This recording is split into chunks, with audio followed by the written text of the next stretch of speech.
Oh, ho, ho. Oh my god. Oh, I'm so cooked.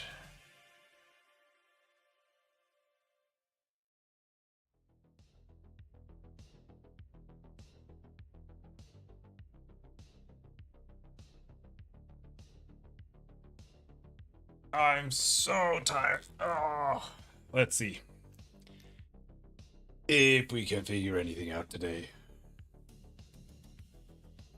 Oh, ho, ho.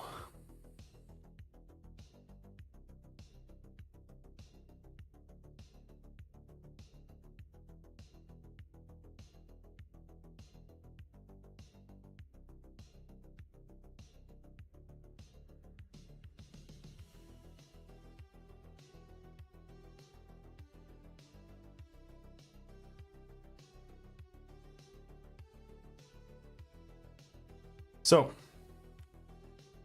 I have no idea what we're gonna manage to do here because I'm not really sure how to solve it.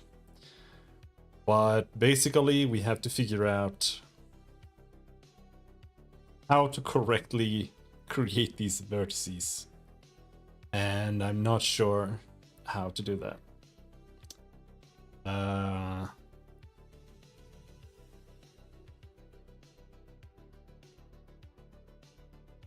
Because I feel like we are weaving the vertices in like reverse order somehow.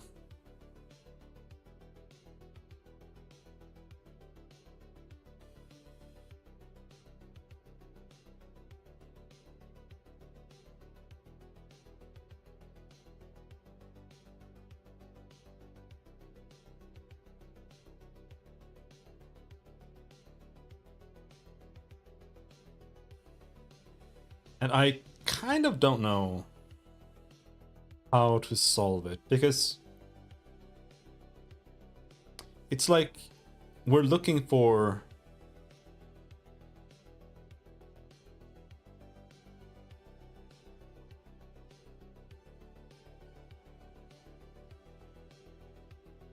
edge intersections.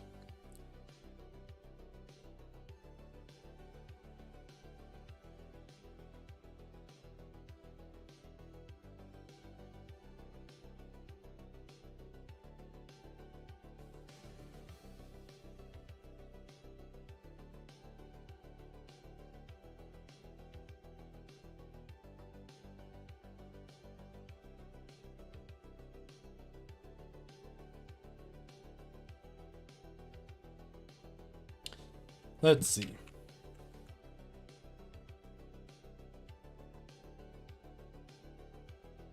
I took this from John Lynn. So if we compare the two, here he's doing x-axis. His is 5 there.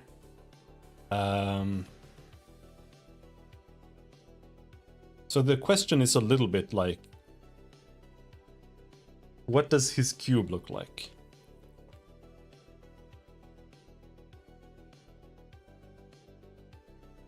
I don't know.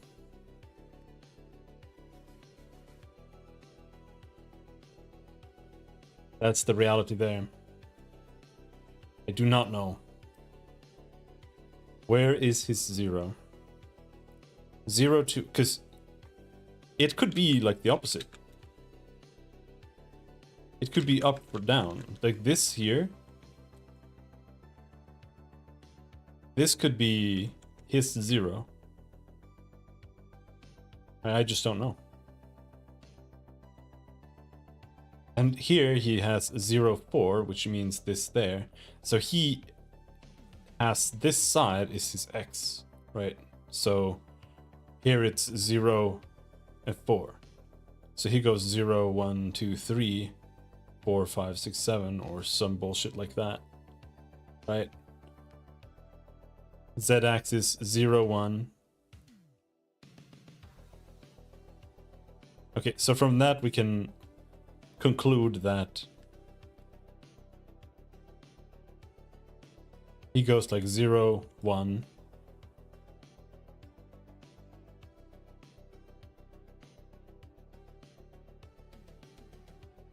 2, 3 maybe.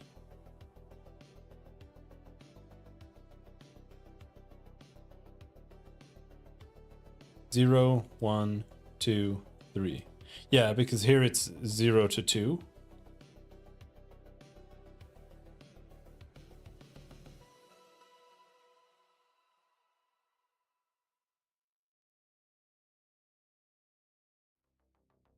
And as such, that means this is 4, 5, 6, 7.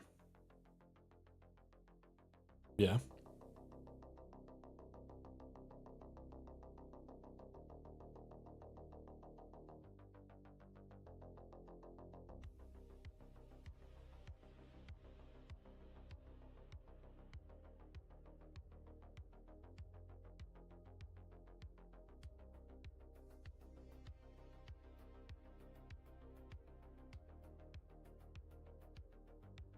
So I just wanted to try shifting it around so that I am doing it in the same order. Because I'm not. Let's see.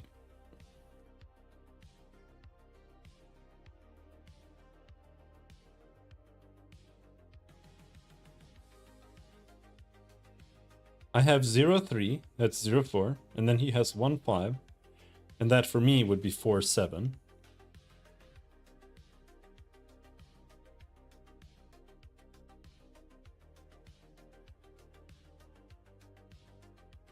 Then he does 2, 6,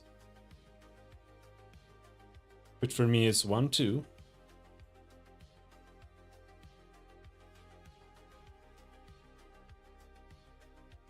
Like so. Then 0, 2, that's correct.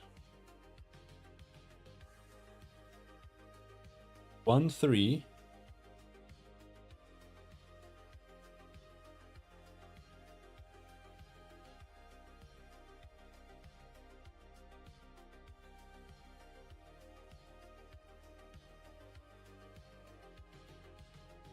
Oh, I'm stupid.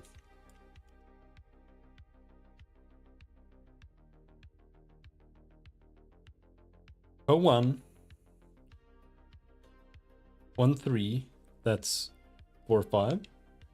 Then 4, 6, that's 3, 2. And then 5, 7, which for me is 7, 6. Correct.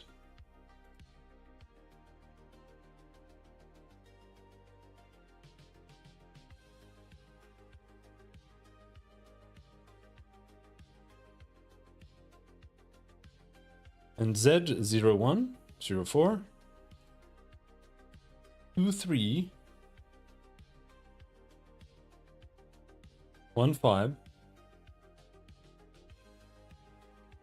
4, 5, 3, 7.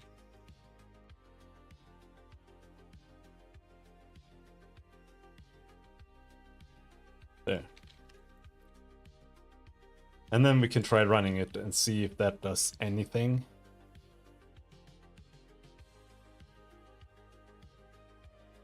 Because I think that order matters. Well, apparently not. Completely irrelevant, apparently.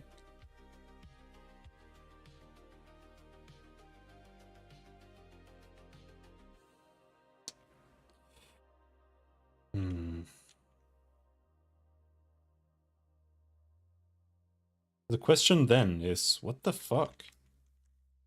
I'm actually kind of lost. Like, I don't really know what to do.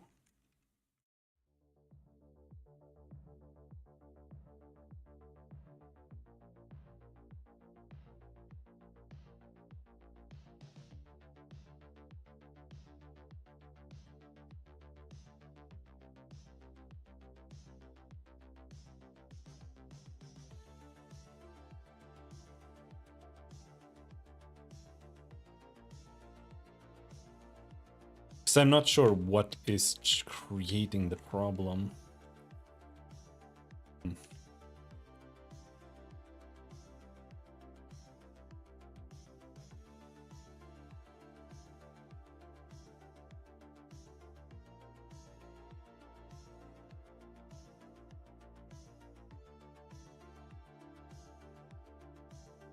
unfortunate because I don't really like streaming when I don't know to such a degree. It's just like what is like, I just don't know. Oh, here we have something that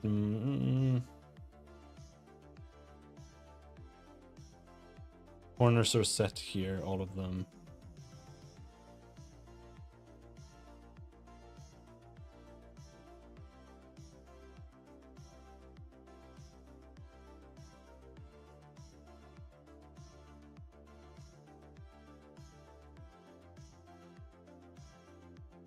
Hmm.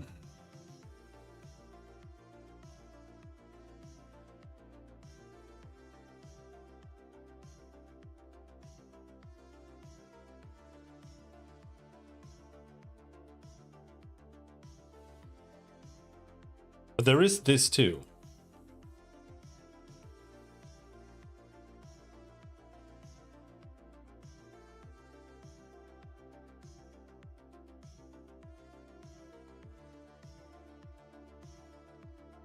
I feel like this shouldn't matter. Maybe it does.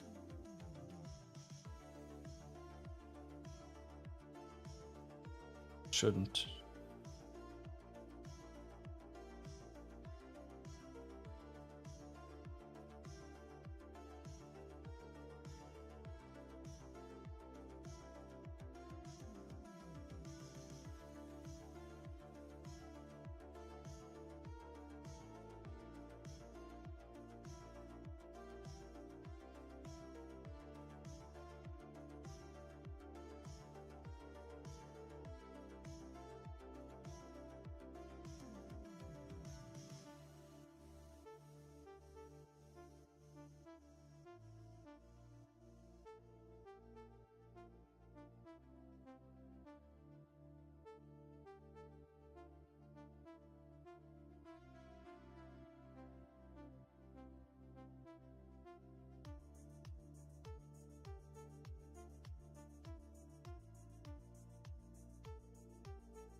Yeah, I don't know what he's doing here.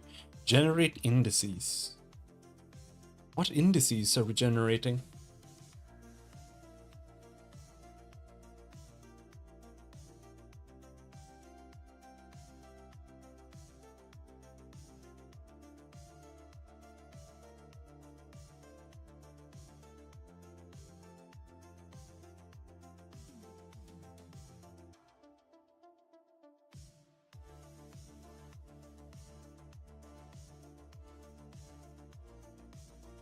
I kind of don't understand that part.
What is happening here?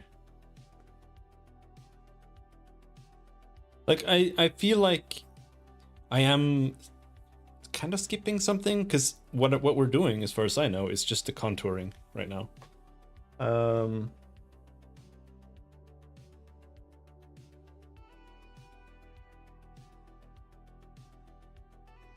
But I feel like that should be... I feel like that should be enough to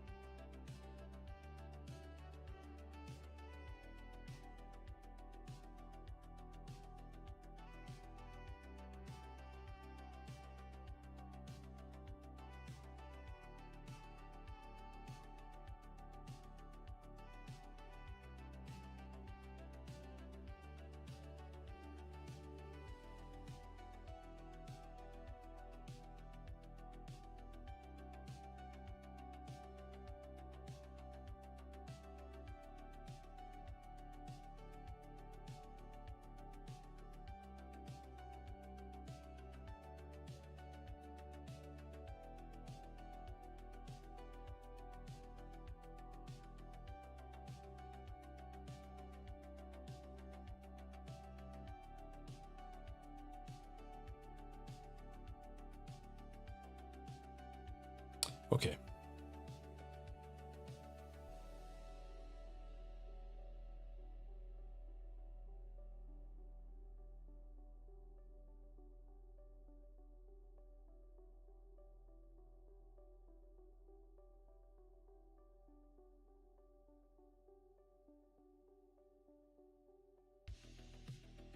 I understand what's happening.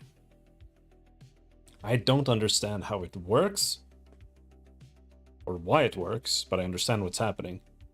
So in the previous step that I'm doing now, it's really not about creating vertices. It's about creating the vertex.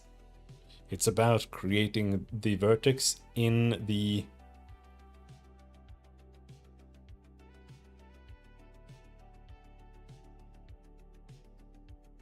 where we are currently.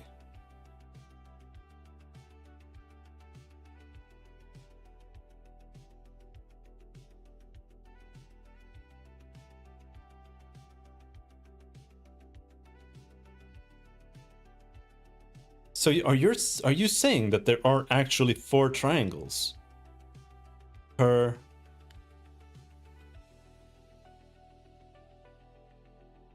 But that also means that we don't have to actually store the vertices. We can just store an index. But I think that's kind of dangerous.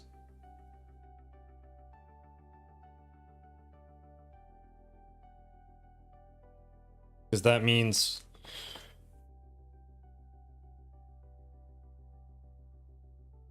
I might have to re-index them all.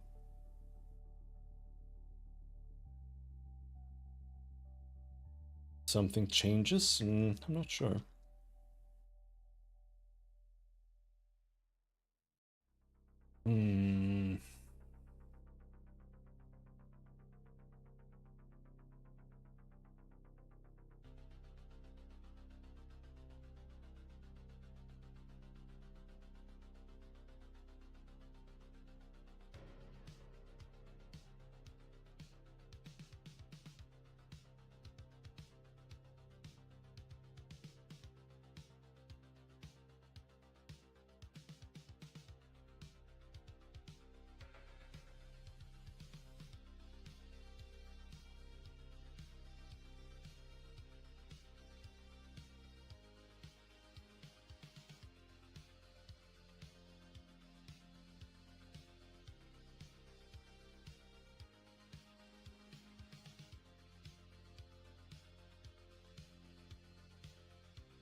But this here I don't understand. Right? Because it's just checking.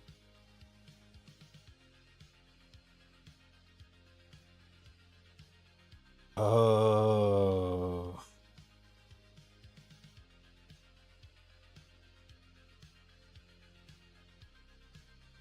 Does this make sense?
Basically what he's doing is he's creating the first vertex at the point that we're at. That's vertex 0. No, it's vertex 1.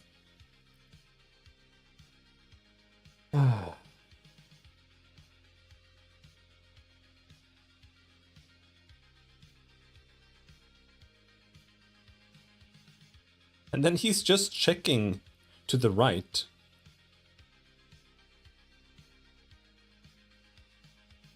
Like he's just checking in a circle around him, more or less.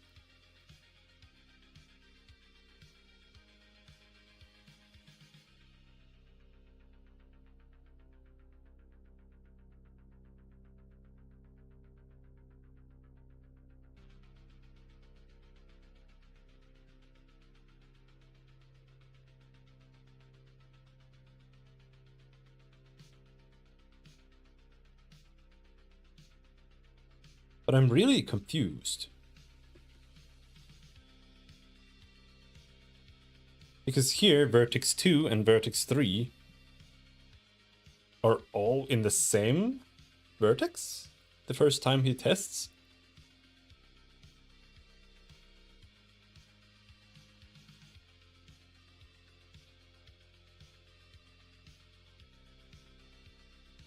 That's so strange.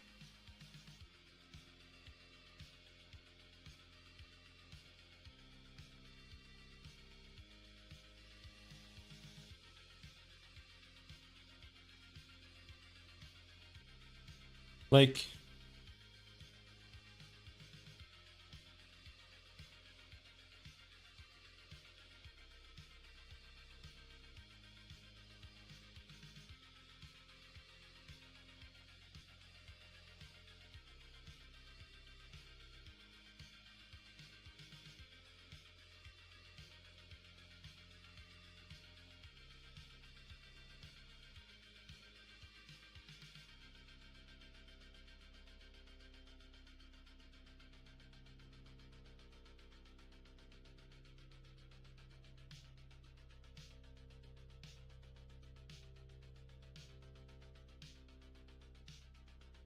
because if we go up here and we check, my VPN is set to USA and everything I click on is giving me Lunchables ads, followed by ads to join the Marines.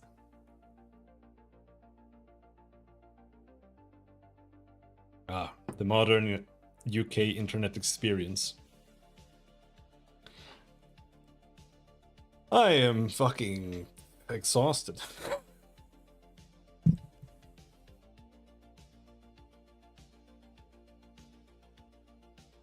But I'm alright.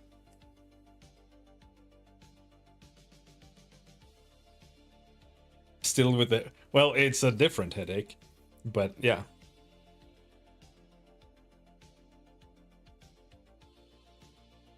The other headache, that one was that was a while ago. But I did get a headache yesterday. Or maybe you're referring to the headache from today. I don't know. Maybe you were there when I was complaining. But no, it's mostly over. But I'm just tired after that bullshit. Slept kind of poorly because of it. And now I'm just trying to figure out this stuff, and I just don't understand.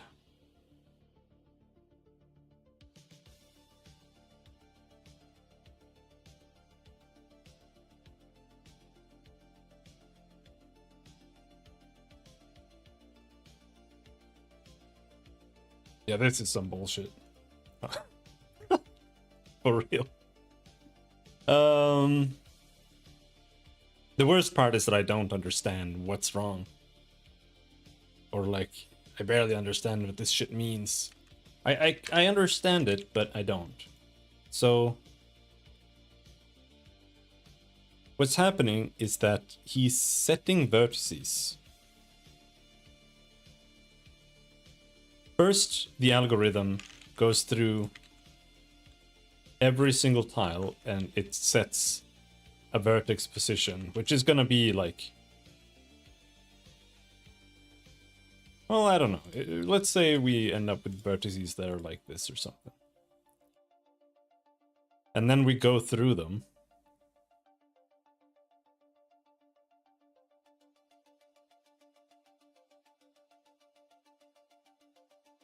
And we want to set the indices.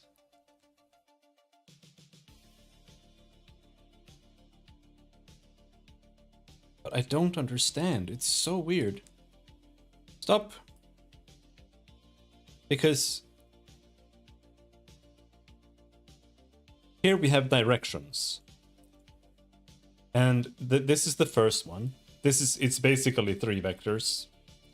So you have 1, you have 0, 1, 0, you have 0, 0, 1. So this is X, this is Y, and this is Z, right? So he has this nested for loop, I, J. And here it loops J. Oh, I see now.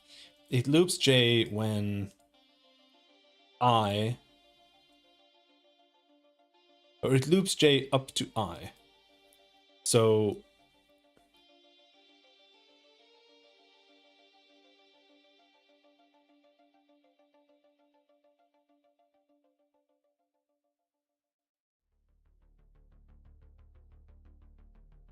first it iterates I, but J can't run because J is less than I.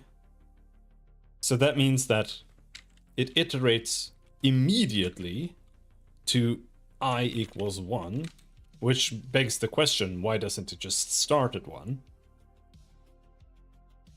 Because J goes up to I, and if I is 0, then it's not doing jack shit, right?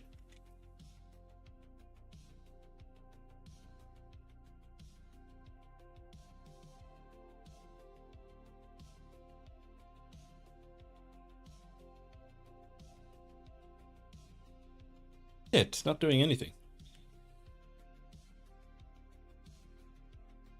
And so I is iterated up to 1, which means we're now at J equals 0.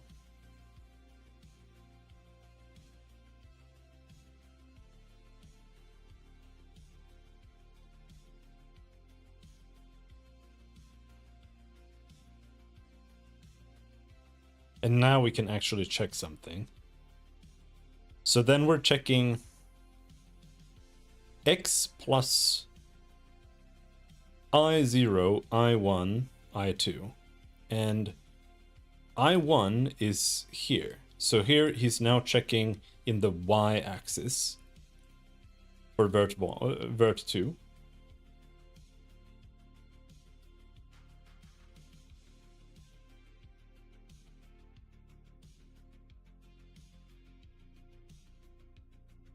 Actually, vertex indices equals vertex count.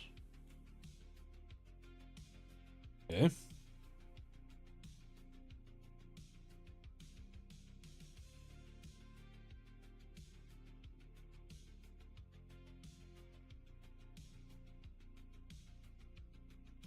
So we're just checking for a vertex count of greater than 0.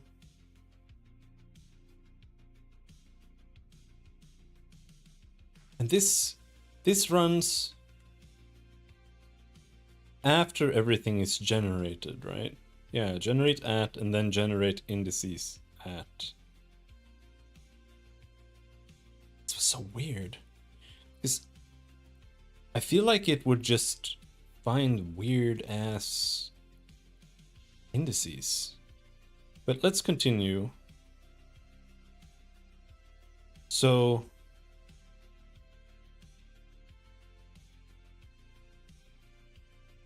if I equals 1 and J equals 0, then we have we're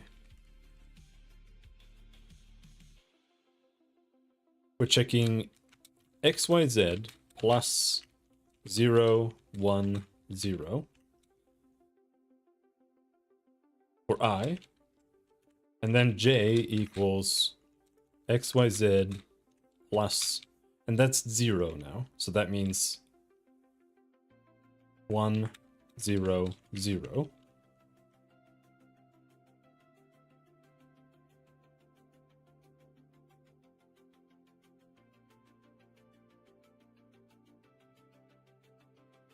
And then 4, or rather this is v2, this is v3, and then v4 equals, what is he doing here? It's xyz plus I and j added to each other. So that's going to be 1, 1, 0. So we're checking. We're just checking. Does this make sense?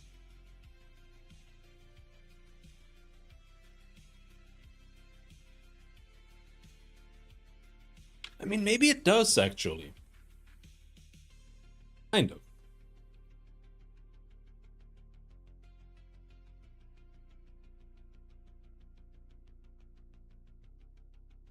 Because if you run it from left to right, then I think it can make sense to always start checking in one direction. Because then we'll just kind of stitch it all together as we go along. Maybe that makes sense. So he's...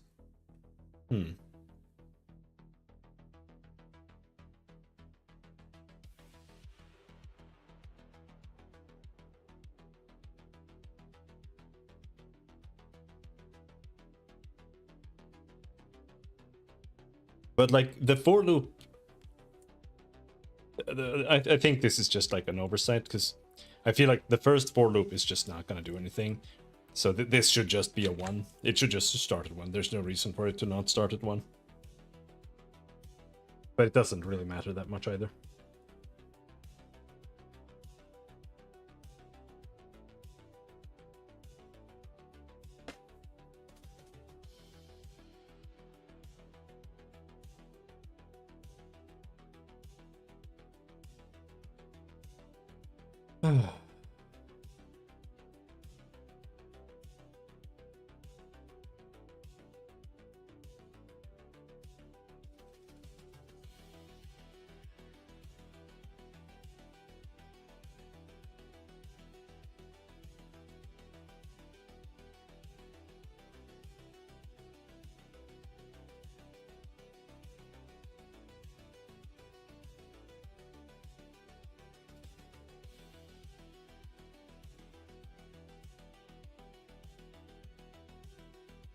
And so I equals 2.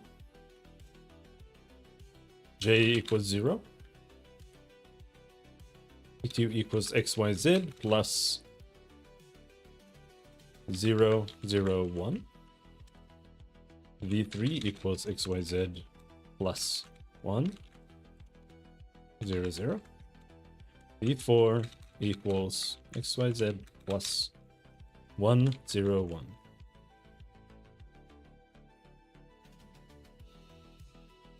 So the first time it's checking for up.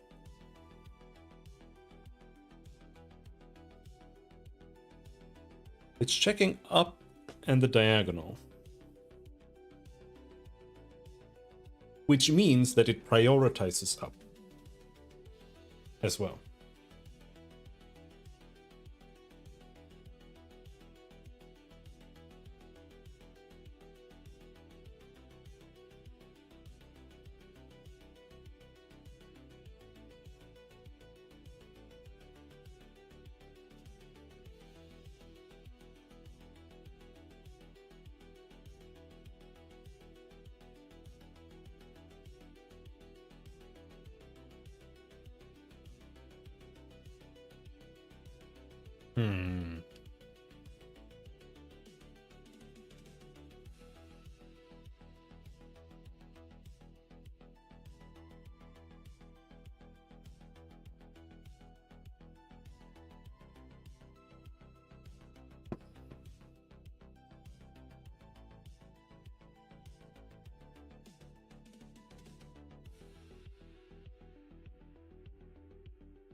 So it checks the right, and then it checks, or it checks up, and then it checks right.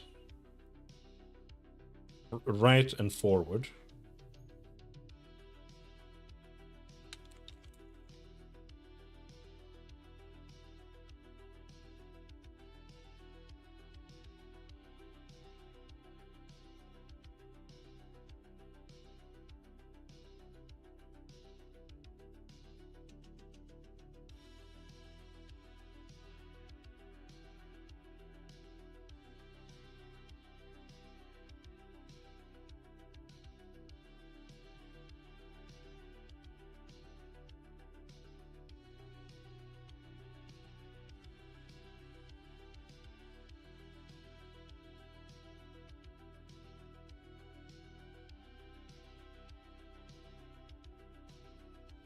Up to the right and up diagonally. Next it checks forward to the right and forward to the right diagonally. Then it checks forward and up,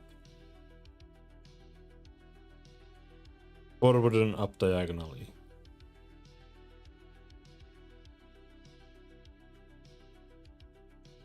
That's it. That's all it checks. It's actually over. Because okay.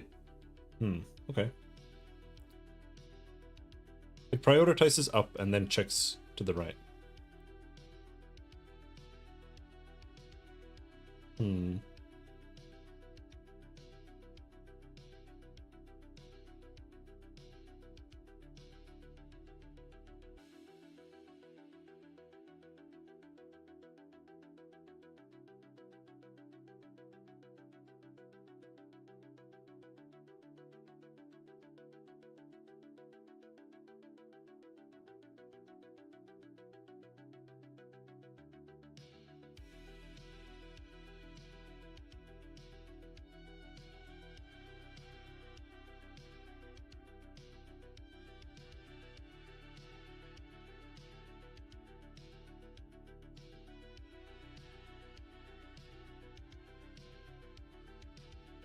I think maybe it should be tied together. Because if we think about it for a second, right? Like,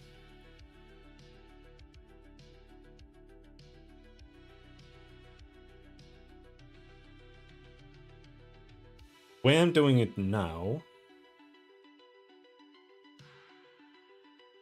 is that I'm giving each voxel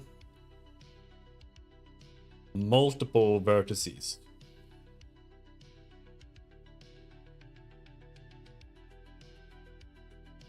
There's a vertex for each edge, for each exit.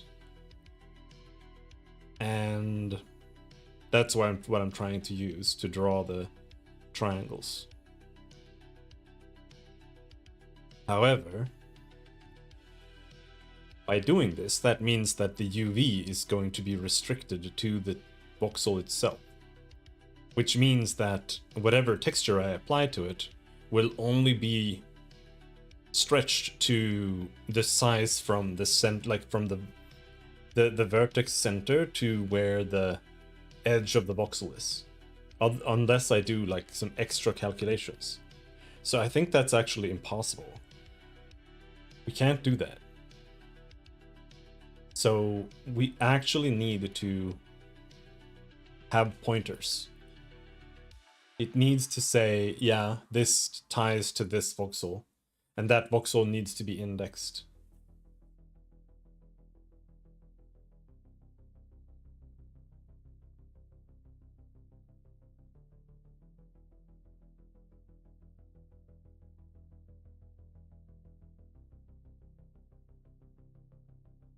And that's so scary, because I don't really understand.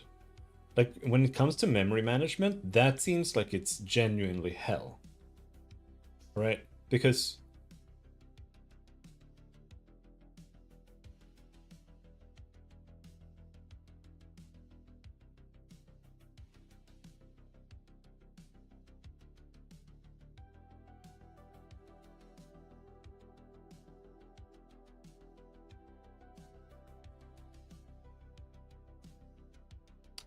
No, it's gonna have to be relative. It can't be a voxel index. It has to be relative. I mean, that makes more sense. That would work. That would make a lot more sense.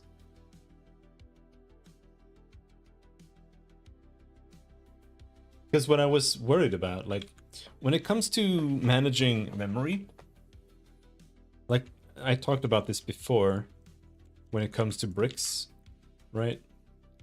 Like if this is if we have our brick here we have the next brick, etc.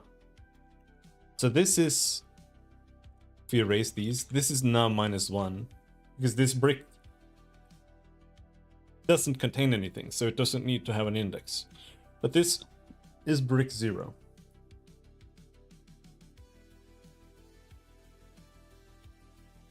And then if we place a voxel over here, this is now turned into brick 0 instead. And this is now brick 1. Actually,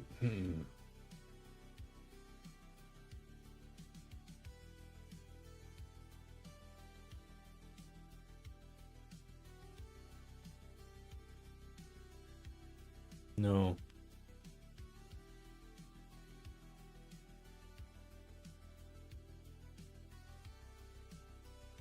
Yeah, because this is what's so weird and what I don't really understand. Because when you're just looking at it like this, you're like, yeah, okay, whatever, it's fine. But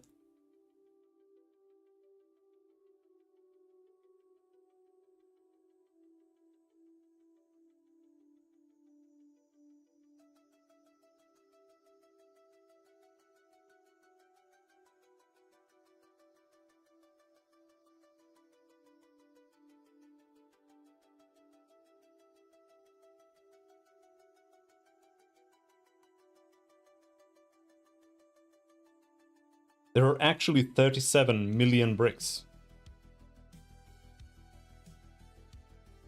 So, like in total, not all of them contain anything though. Let's say a third of them contain something. That's still 12 million bricks. And that means that if I update the first one, then 12 million bricks need to be updated ahead. Like, does that make any sense? I don't think so. Like, that doesn't feel viable. Is it really? That's insanity. Like, am I really updating the buffer in that kind of way?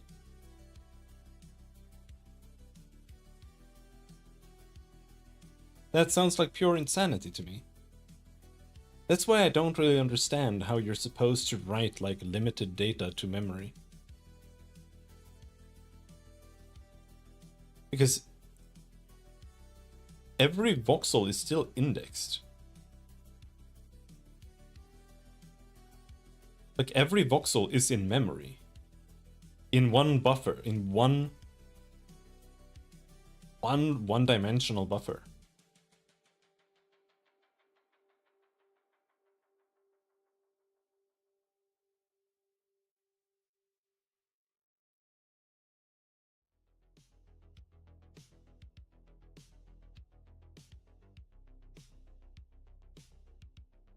Maybe it makes more sense if you think about it from like a surface perspective, because in that case it would be more like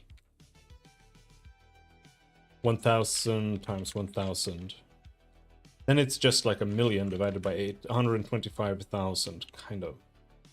So then you only need to rewrite 125,000 voxels in order to append something to the front.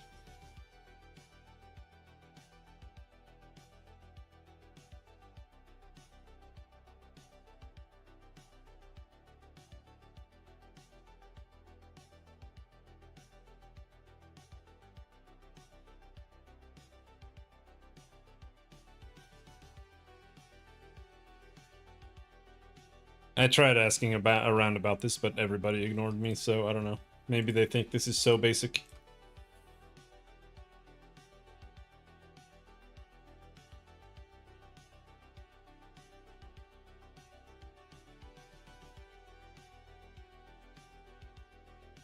Can you have LOD systems for these things? Yeah.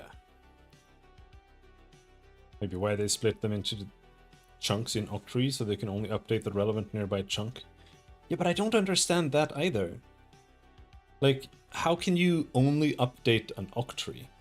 How can an octree not have data in it? Like that's what I don't understand. Because the only way that an octree can have no data in it and like it saves you data is because the octree is the initial index. So you have like, this is octree 0, and over here you have octree 1 or whatever. And inside of this you have, I don't know, like 8 voxels times 8 times 8. And the first 512 entries are then tied to this index. That way, if this is empty, then 0 starts over here instead. And the same thing is true for its subdivisions. So if like you only have voxels over here, then this is now 0. But the ones down here are like -1, -1, -1, because they don't exist. And then this is where 0 starts now.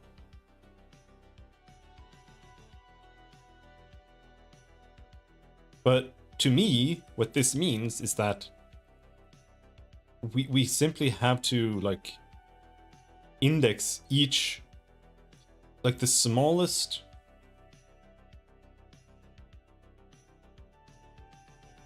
collection is like each memory step, kind of. So if you want to access like, let's say it looks like this, and then over here you have the next one, and this also contains some voxels. This is now number 1. This is 0. And this is 1. You then access this, then you check its index, and then you go into the buffer, and the buffer here contains 8 times 8 times 8, which is 512. Then here you have the first 512 values, which is index 0. And then you access them using local position. And then here you have the next 512. Right?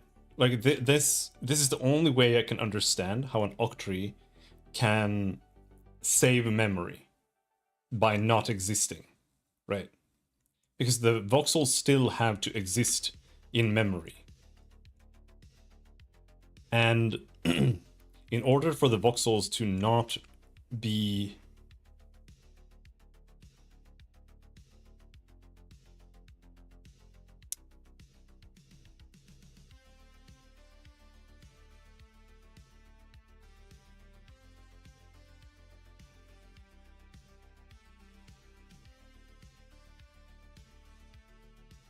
because the voxels have to exist in a one-dimensional array, right? Like that's what a buffer is. It's a one-dimensional array.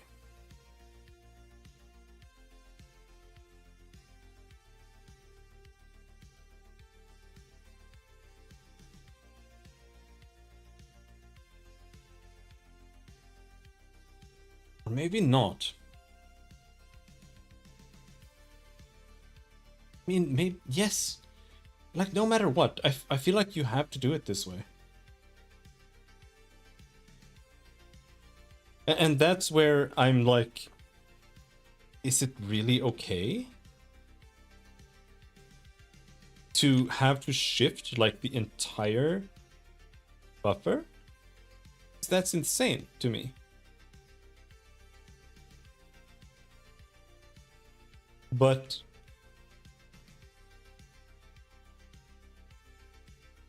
and I feel like you would have to have like a swap buffer so that you can like move the entire buffer over to another buffer or something so that you can, or no, you would only need a buffer that's 512 in length so that you can swap the data over and then move in the new data, and then you'd have to swap between until you updated the entire buffer. That's what I'm so like, is that really viable? Like, I don't know, because it feels like it would have to be insanely fast for that to be viable when you have 2000 times 400 times 2000 voxels on the screen, which isn't even a goal. Like I would be happy with 1000 times 1000, but again, it wouldn't be that many. It would be like 100k because we're only getting the surface ones. That's the entire point of doing this. So you reduce it from several million to 100,000 input like buffer values.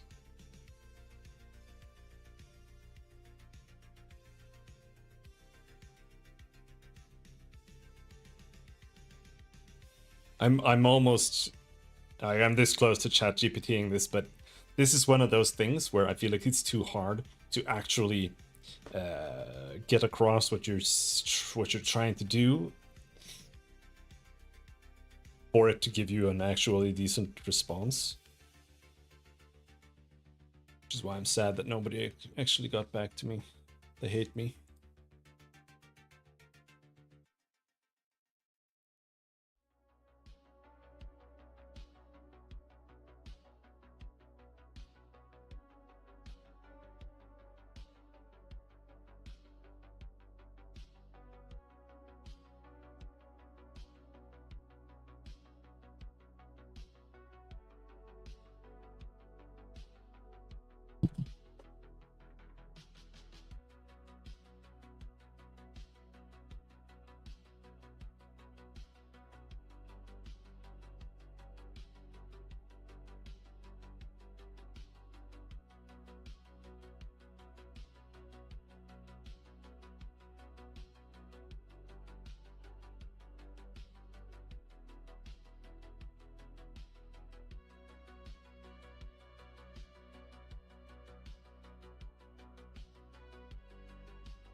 What should we write?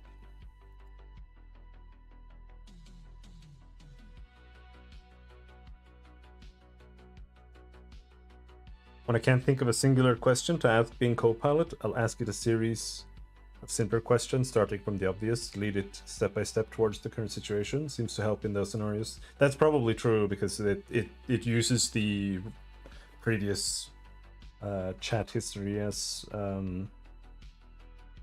context, right?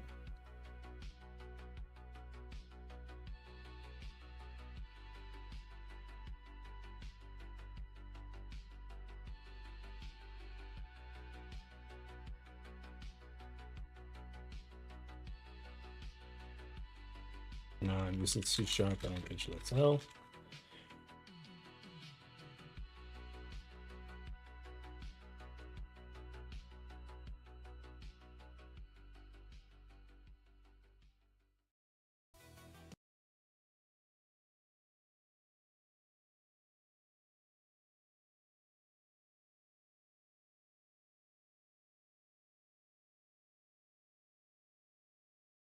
ChatGPT stream. When handling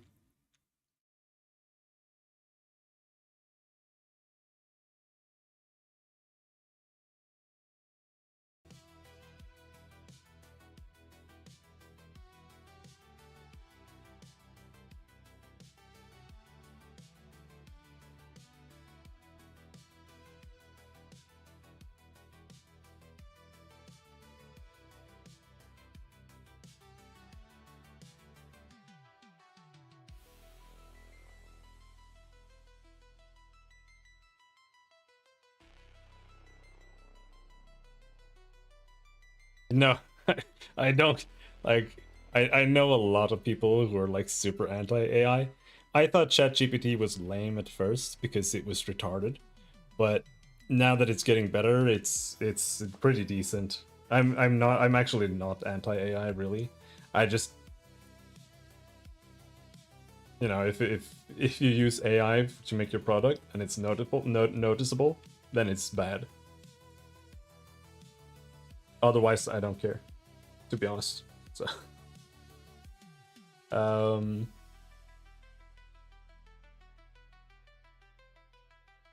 but it's almost always noticeable.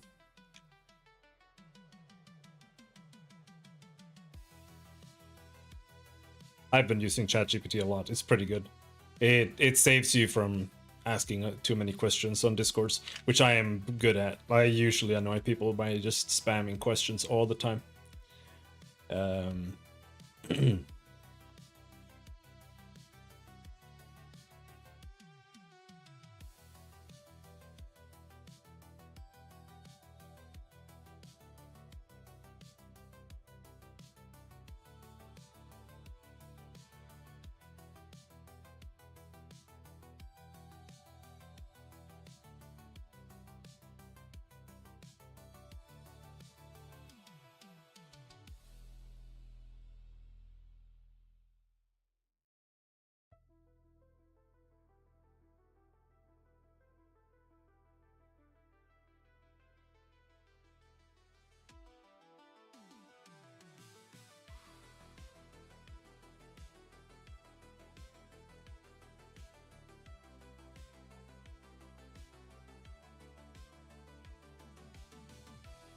How to handle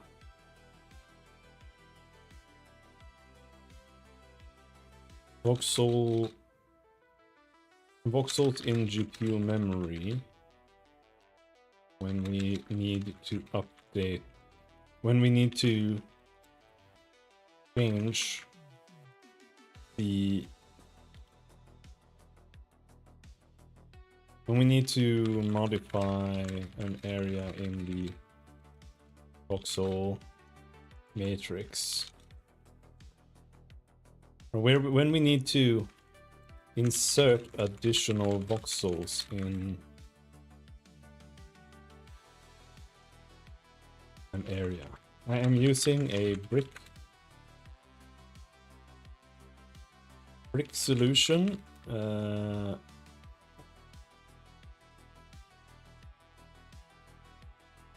It's a brick of BVH brick map.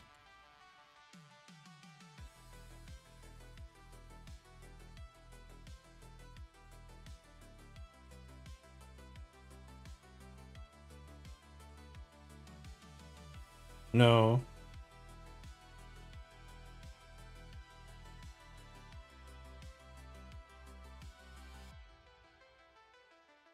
Well, kind of, I think. But it's actually really good at understanding what a brick map is, which is kind of interesting because the brick map is a little niche. Like, not really, but when you Google it, you only get like a few papers.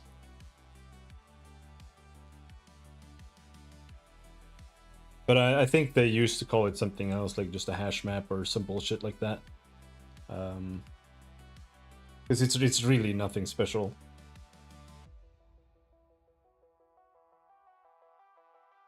I think the brick map approach is just kind of specialized for voxels. It's just a normal... I don't know. I don't know if it's called a hash map. I think so. but it's got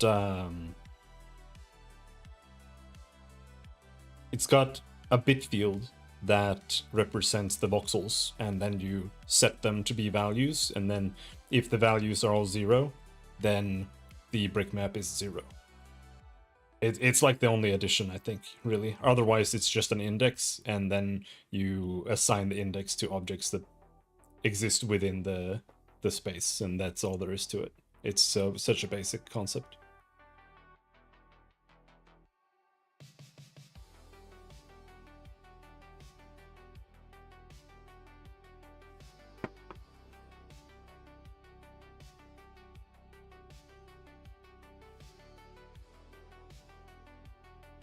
Never heard the term brick map before? Yeah.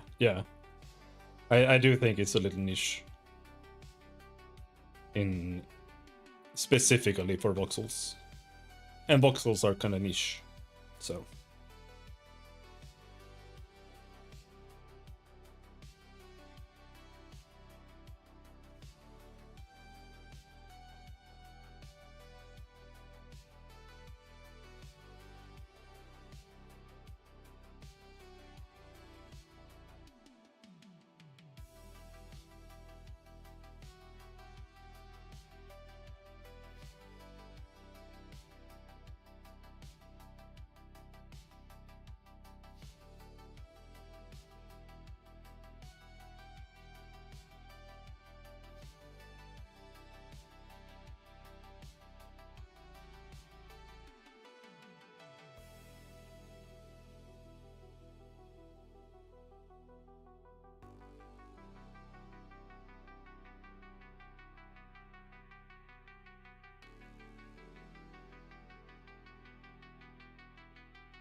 I don't think I don't know what that's gonna end up with.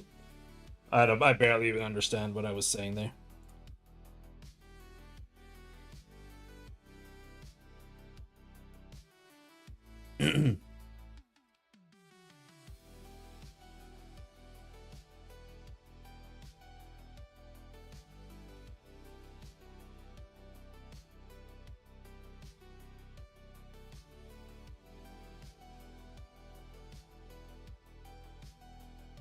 Nice, interesting problem with a common pitfall. A short answer up front. No, you don't want to be updating every voxel index when you insert. Instead, you want an indirection layer, brick level handles / virtual pages, and an allocator that gives you stable brick slots or transient handles, so only the affected bricks and the indirection table entries need to change. Below I explain the usual patterns, trade-offs, and a practical GPU-friendly allocator you can implement with DX12 plus HLSL compute. Key ideas. Don't store direct global indices per voxel. Store brick level indices. One index per brick. Yeah, that's what I was gonna do. In a 3D indirection structure. I don't know what that means though. Each brick maps to a physical allocation in a large GPU buffer. When you insert voxels, you allocate new bricks and only update the indirection entry for those brick locations. Not every voxel in the world.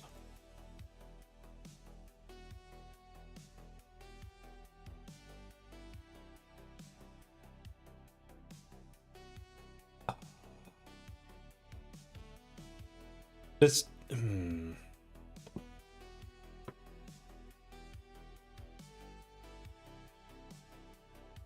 Before we continue reading, because there is like an... If we think about it like this again,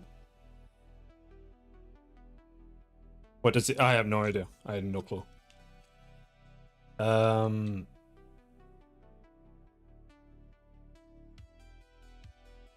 Because there is, you could do like this, right? Like let's say this is 1, and you insert a voxel here. Instead of setting this to 0, because this is where 0 would be logically, this is now 2. And then you like append it to the end. But the difficulty with this is like, how do you keep track of which indices are empty? Because then if you were to erase this, now one would be empty, but then you have to be able to like keep track of that. And that to me sounds like insanity. Then you would write like different indices in different places, which I don't know, man.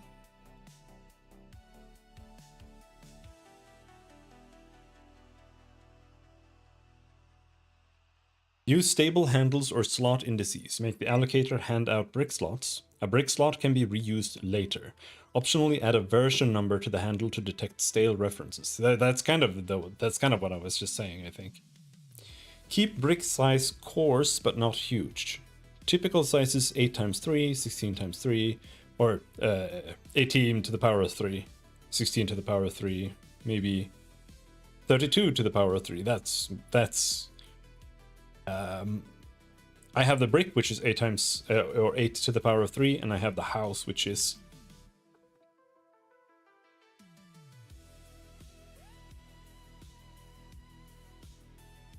64 to the power of 3.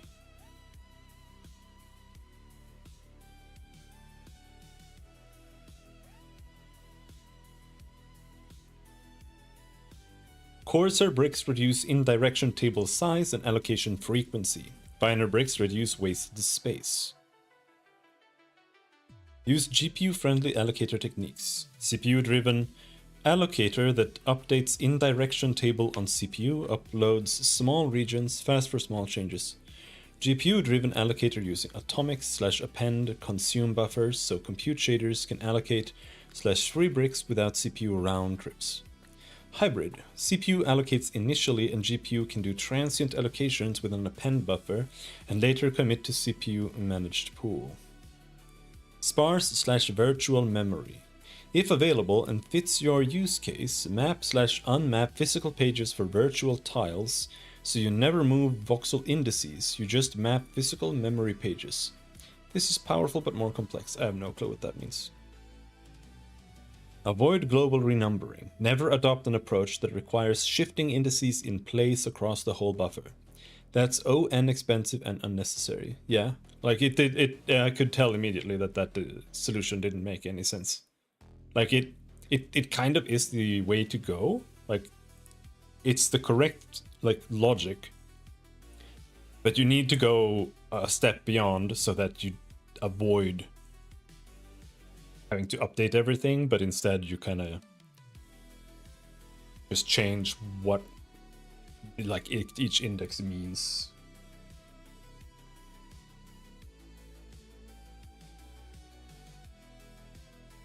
Typical architecture recommended. World coordinates. Small 3D grids of bricks in direction texture/table. Each brick is n3 voxels.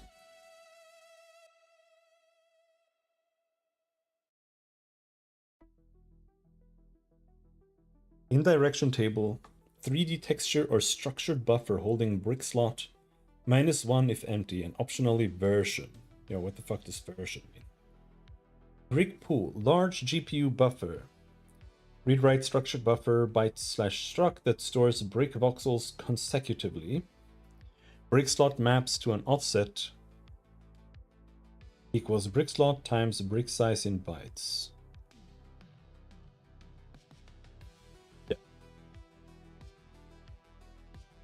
And that would just be, that's just a normal buffer. But even then, it's like, dude. Brick slot.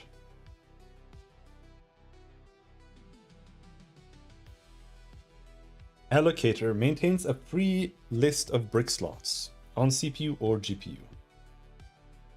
When inserting voxels in a region, determine which bricks are affected. Each empty brick, allocate a slot and fill it, on CPU via staging, upload, or on GPU.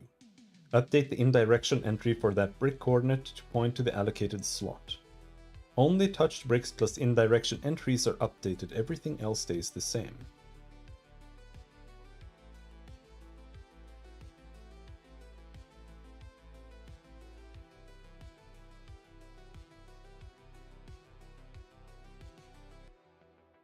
Yeah, it's exactly what I was talking about here.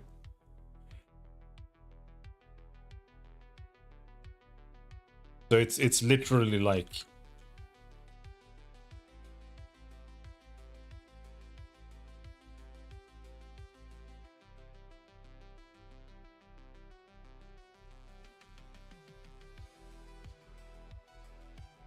this is slot 0, this is slot 1, slot 2, slot 3, slot 4, slot 5. That's how that works, right? And that's just a regular linear one-dimensional array, right? That's what that is. And then in each slot you put a brick, and that brick has an index that then points to somewhere in brick memory, right?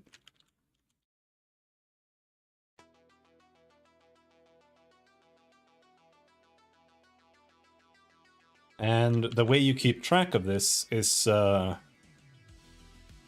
you just have like, I think you just need to have an array.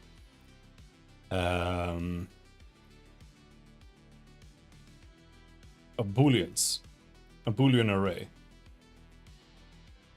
or maybe like either a boolean array, or I think it would be a boolean array, because a bit field, I think bit fields are cool, but I don't know if that's better. I actually don't know if the bit field is the correct term, but just an integer, right? To store bitwise stuff on.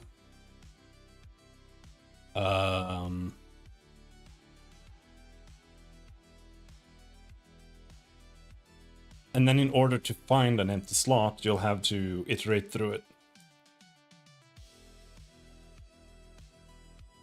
And once you find an empty slot, you then assign to that slot.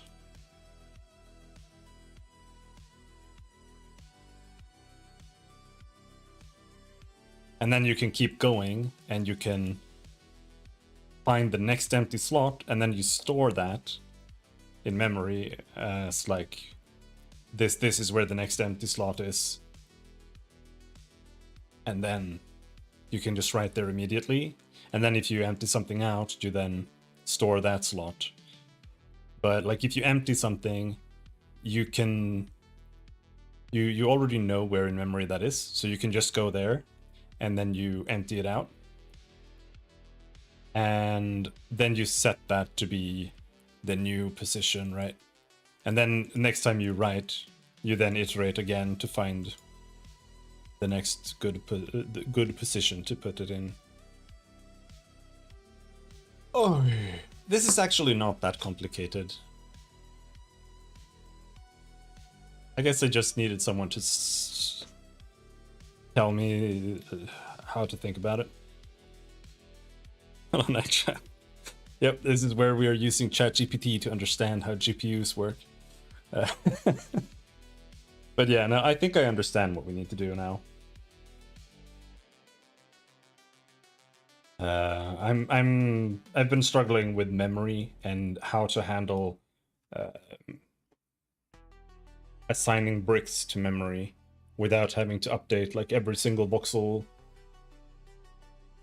in the world. But ChatGPT just explained to me that you create an allocator and then you write things to brick slots and you keep track of which slots are free, and you track that in that manner instead.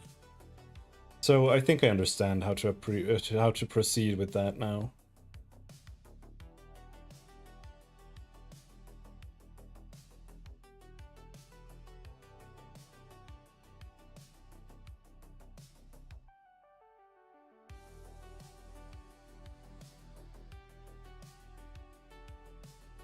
CPU allocator plus partial buffer updates.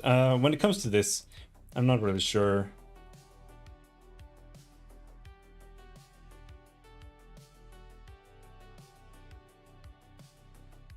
I think we're gonna have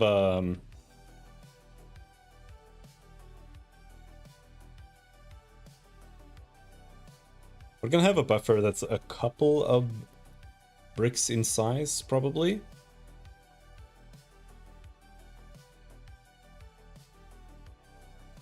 And then we're gonna write to that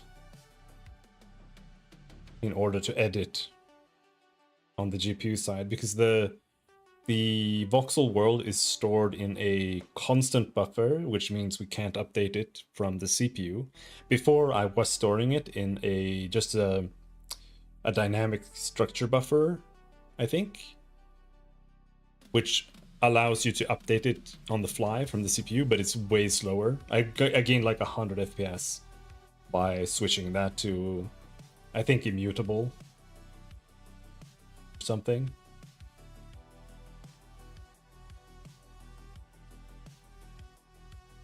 Yeah, it's immutable. Before it was on sub-updates. So we need a sub-update buffer to send updated voxel data to the GPU, I think.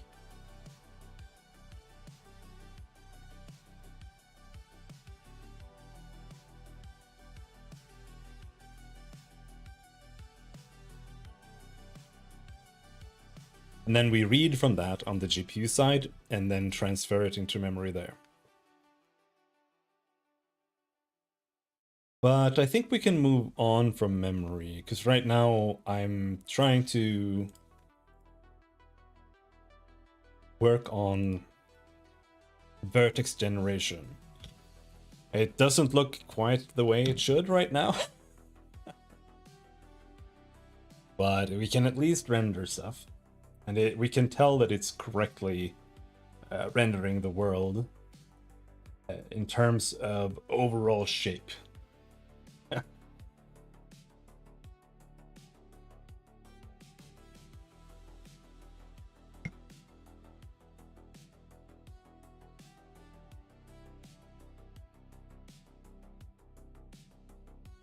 But I think we now need to implement the QEF.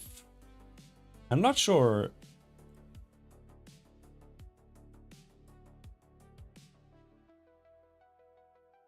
Because here he has QEF. He solves a QEF.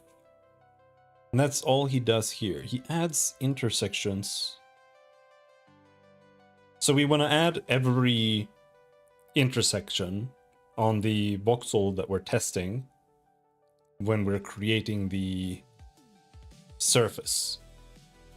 We want to add those intersections to the QEF, and then we solve it to get the actual vertex position. Because I was trying to render it without doing the QEF, just to see if it could work and just render a net, because I figured that I would be able to render the surface, but it wouldn't be able to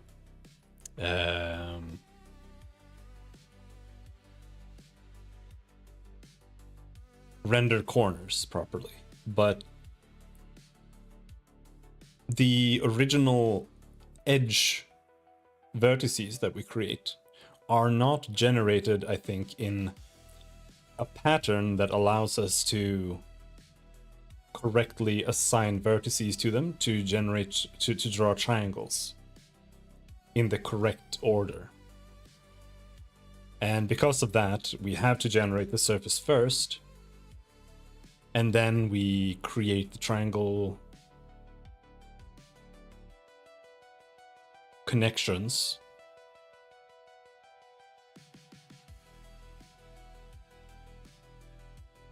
after the fact.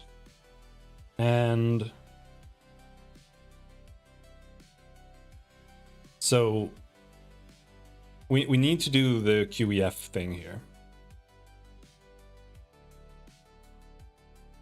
I don't know what this average and normal thing means.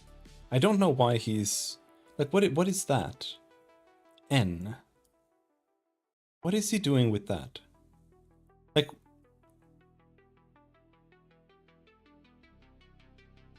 sampler.getNormal intersection, and then he's adding all of the normals to average normal.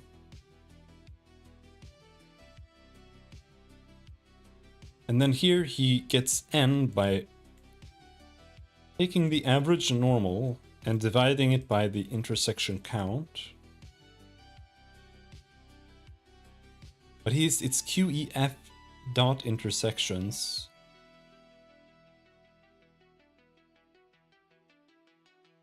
I actually don't know what I want right now.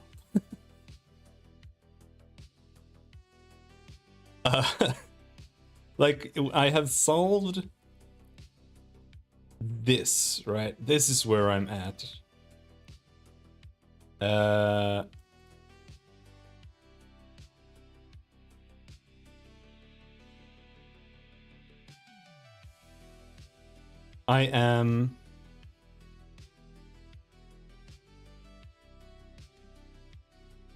I'm creating the edge vertices, and I'm adding the edge vertices to a list here. That's what I'm doing there. But that's as far as I really have gotten. And I'm using this. This is John Lynn's version, but I also have been using Nick's voxel blog.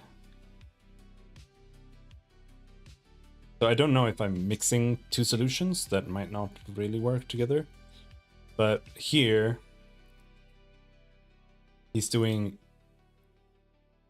adding the positions here. And then he's calculating the surface normal, which I don't really understand.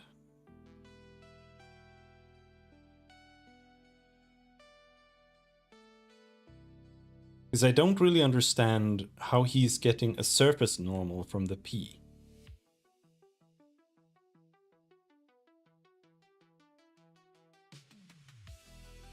Because it's just a position. Like, how do you get a normal from a position?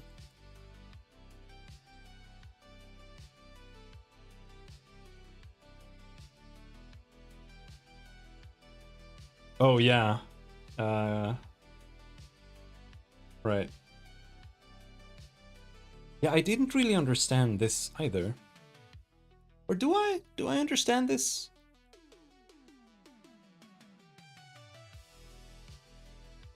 Actually, yeah, maybe I do understand this.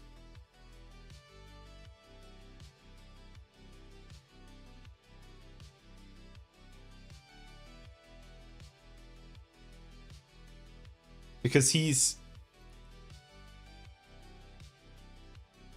Uses the SDF to calculate 3 points, and from those 3 points you can calculate a surface normal.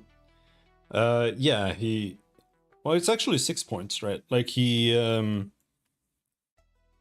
checks 0.001 in each direction in his density map. And then he gets the gradient there.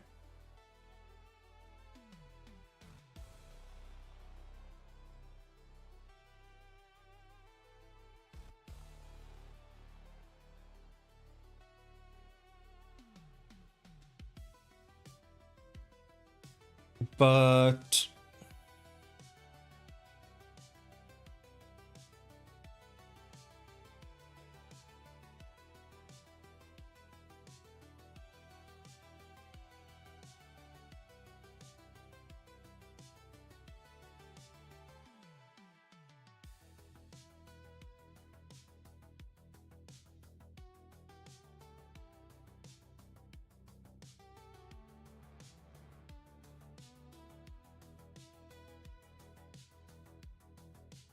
I feel like that's what I don't really understand entirely, because I feel like if you have an edge that looks like this,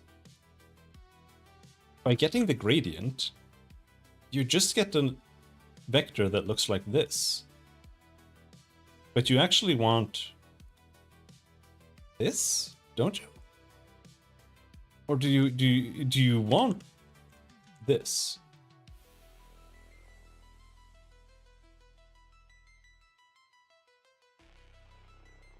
That's just the orthogonal? Yeah, but I mean, isn't that what you get when you do this?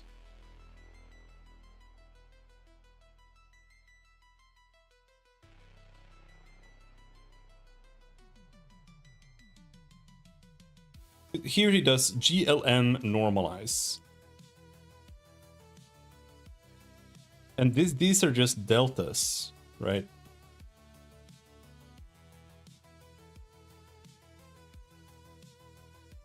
So that's what he would get. And that's why it's been kind of confusing to me.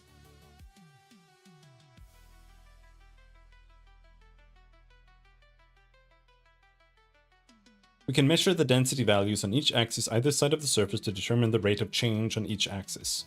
These values then determine the surface normal. And that's what I don't understand. I feel like this last part is skipped. Because I don't understand where the normal comes from here.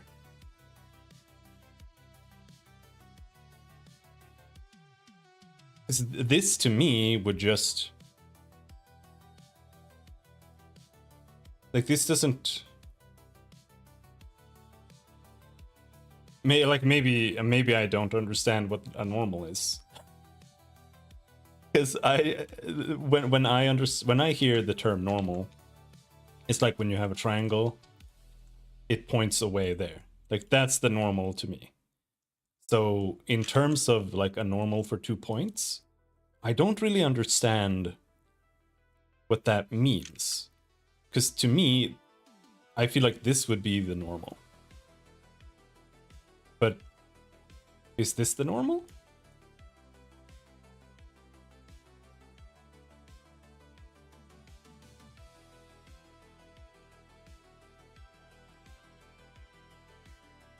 Yeah, I mean, I do understand.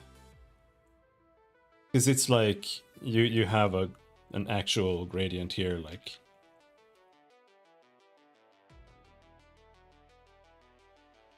this, right? And then we're sampling like here and here.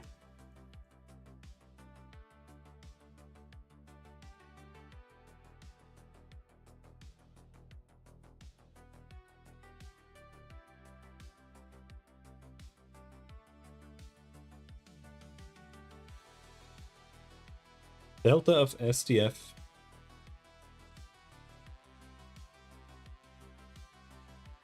Yeah.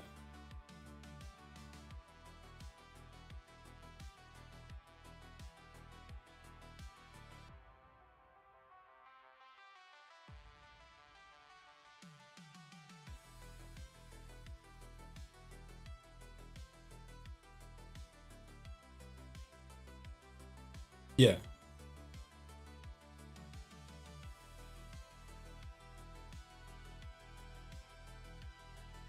Okay, so the normal is just...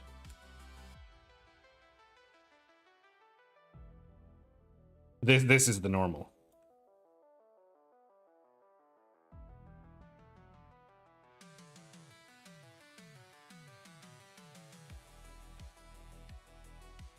Right. Yeah, okay. So in that case I understand it, because my confusion was that I thought that this was what the normal was supposed to look like. Because that's... I feel like that's how you calculate the normal for a triangle, right? Like you take this side, and then you get the cross product, which then gives you that, and that's the normal of the triangle. So I guess it's the direction that the triangle is pointing, and in this case this is a line, so this is the direction that the line is pointing.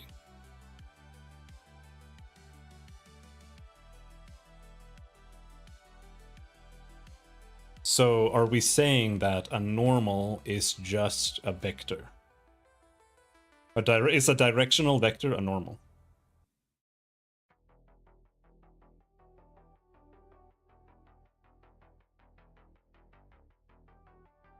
On your STF, the surface would be in Y.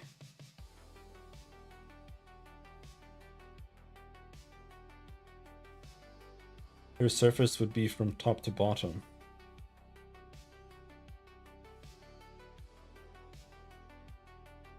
Oh yeah, you mean in terms of where the vertices are?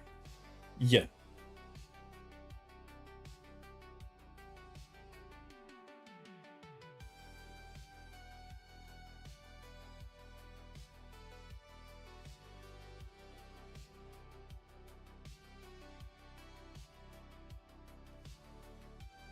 It would be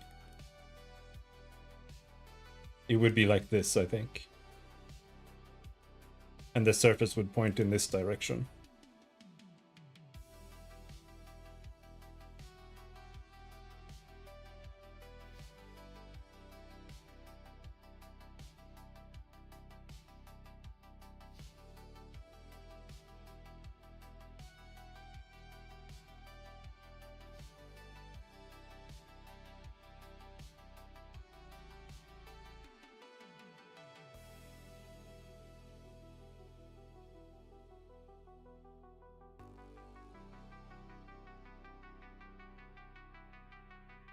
Doesn't this point in this direction?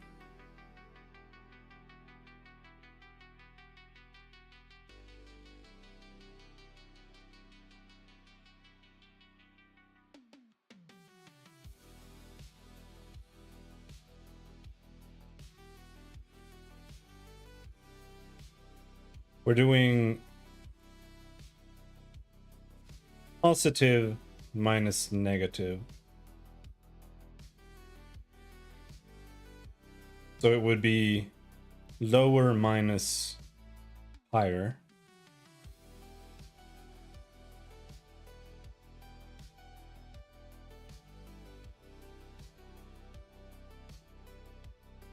Let's say this is 1 and this is 5. Then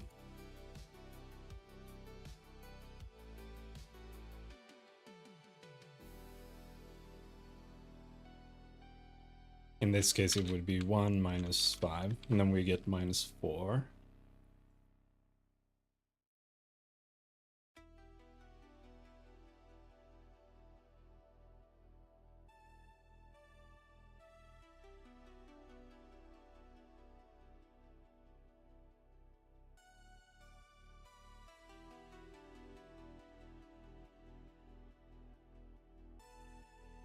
So that does point in this direction. Wait, hold up.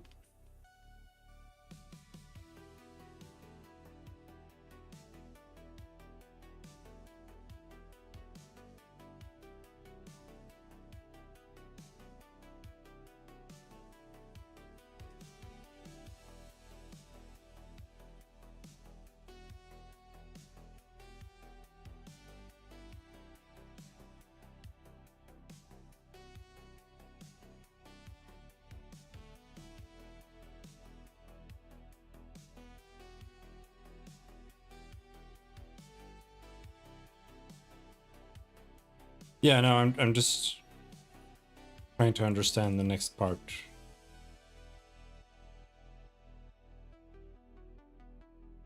Calculate surface. Let's see here.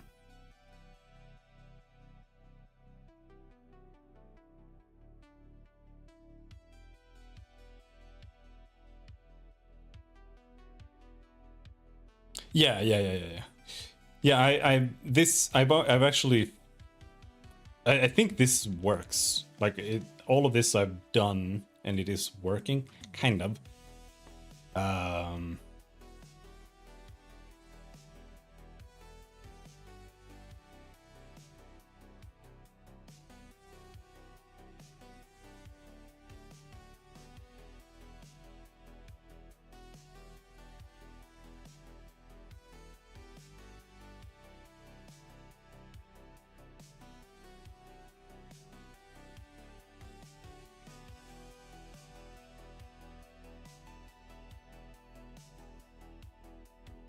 Your normals would point outside.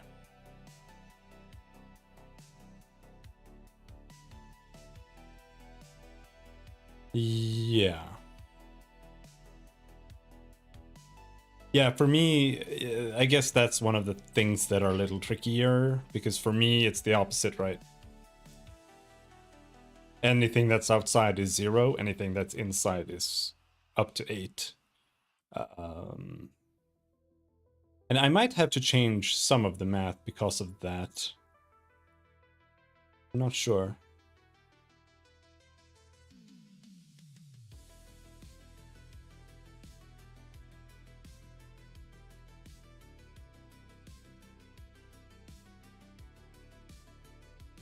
I don't know if it's right or wrong right now.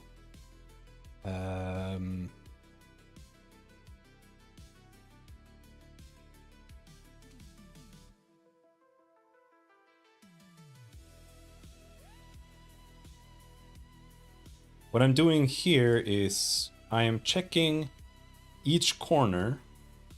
I have corner volumes here because I've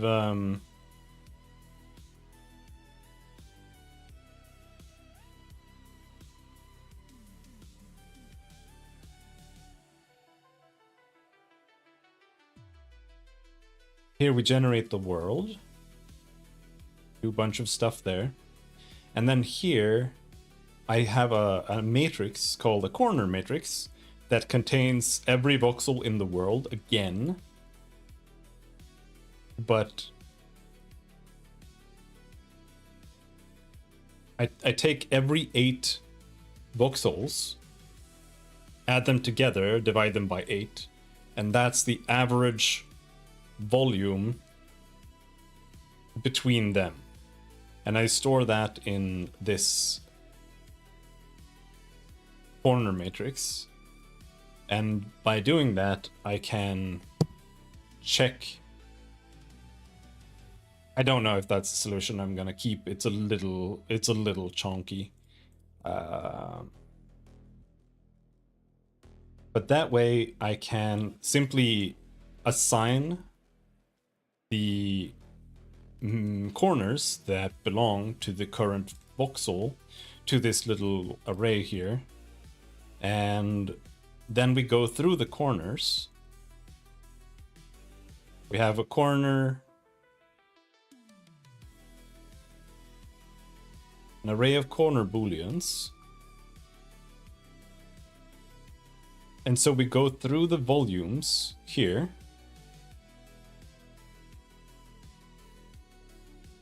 And we subtract the volume in the center of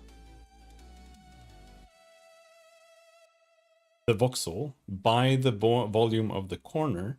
And if that's below 0, then that's we set that corner to true, meaning that that voxel is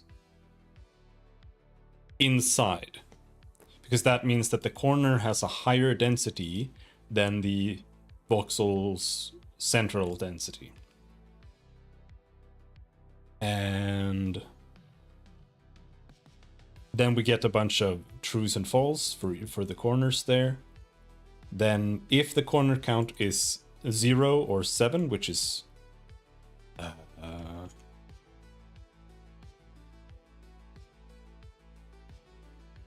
is 7 actually the correct value?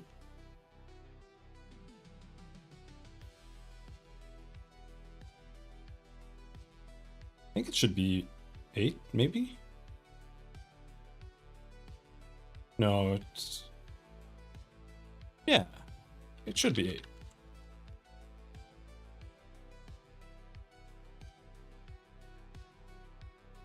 Because it's... yeah, I mean, this is 8 entries, so the corner length is 8, and that means if all of them write true, then this is 8, yeah. So if the corner count is 0 or 8, then we don't... it's not a viable surface. Because that means all of the edges are inside or outside. And then I have a for loop here that iterates through all of the edges, and I copied the John Lynn solution, which is basically copied it. I have a dictionary with the edges. This is x-axis, and this is y-axis. This is z-axis, right? And then we iterate through them. And we assign edge A and edge B to C0 and C1. And we then fetch the corners using those indices. And then we check if M0 and M1, which is the corners, if both of those are true or false, that means there's no intersection. So then we just continue. Then if it is correct, then we continue on here. Or if there's an intersection, we continue on here. Then we get the volume for A and volume for B, and we assign them here. I don't like the variable names because it's from someone else's solution that I'm just trying to use to understand how this works. So I feel like that's not quite correct because he's using like a density map. I'm not really. So it's a little different, but mostly the same still. Then I use this while solution we step from one edge to the other until we get to a point where the density is the same as in the middle of the voxel.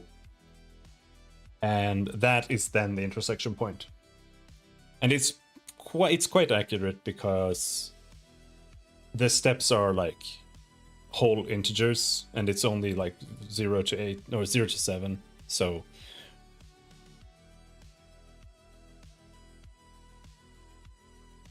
So we do get the exact intersection point there. And I'm using an integer intersection point as well. And then we get the t there, which is the intersection point. Then we take the vertex position represents a corner, so it's my maximum maximum position. So a voxel have an internal position scale that goes from 0 to 7, which means that if the corner is the top right furthest away corner, it's at 777. And if that's the corner that we're setting, I use that value from a list of positions like that. And then we use vertex offsets, which is just ones and zeros. And then we take the vertex offset of corner B and subtract corner A's vertex offset from that. Then we multiply it by the t, which is the intersection, and that then iterates that one axis of the vertex position to the correct intersection point, I think. And then we add that to the vertex list. And that's about where we're done. After that, all I've tried doing is writing the vertices to the voxels and rendering them, but this is just creating the surface net, and it's not even the surface net. It's not even we don't have the QEF or anything here. So that's what we need to do now, I think. I'm glad you think it makes sense, because it barely makes sense to me. But we're making progress. It's pretty... Yeah.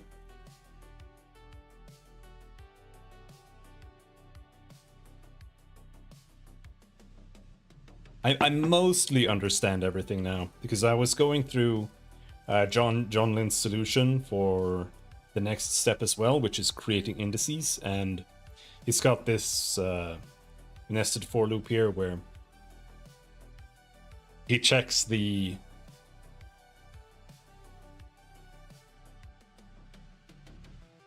if we do it in 2D.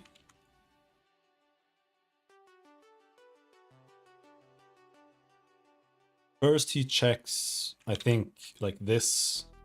Wow, okay, it needs to be in 3D for this to make any sense. Like a really shitty 3D representation here.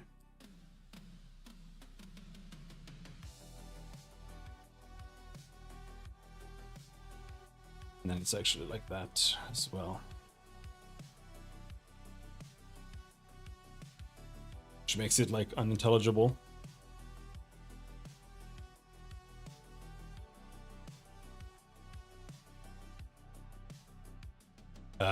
Yeah, okay, that's too many. But yeah, we check here, here, and here first.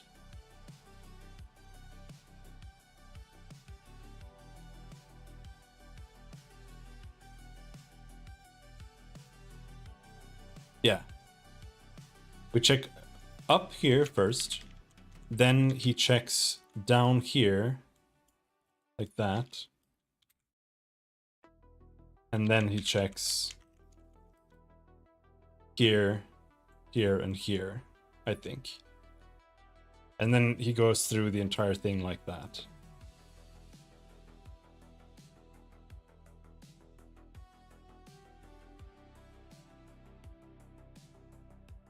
From bottom right, left to top right.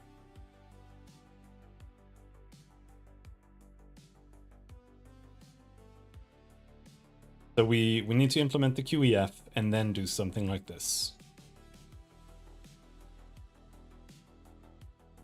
It just didn't really feel like this was a way to actually tie them together that made sense, but I guess it does.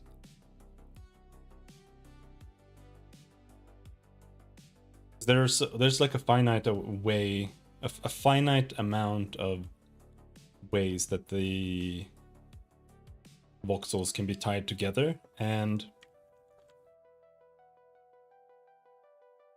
if the initial up is false, that means that if it actually looks like this, then this check here can never be true.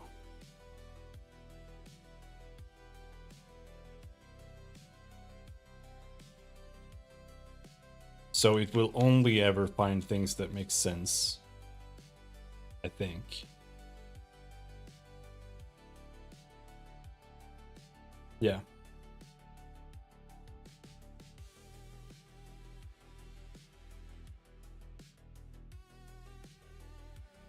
I do feel like this is one of those on the shoulders of giants situations, and I always have like this sense of I should do it myself, but I feel like that's a really it's honestly a really bad mentality to have when it comes to stuff like this. Like rendering techniques is all about like the community effort almost, because it's such complicated stuff that I do think that reinventing the wheel is a really negative thing to get caught up in.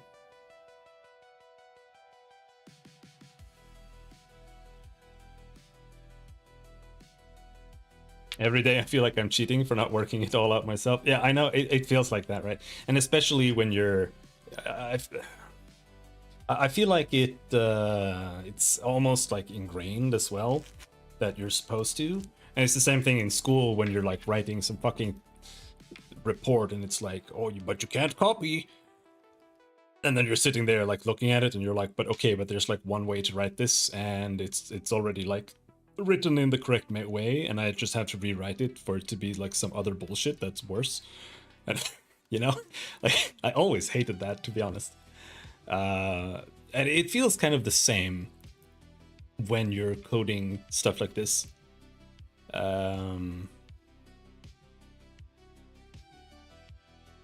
But I do think that you are, like, you really are supposed to learn from what other people are doing and build off that. Like, it's just how it is.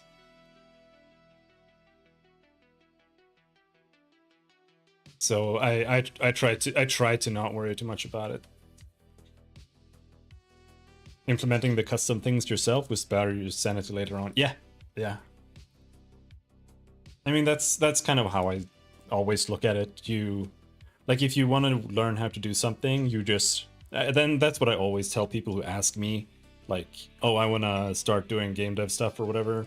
Like, where should I start? And I always say, you just find like a Super Mario tutorial on YouTube and just literally just watch the video and copy it as you go along.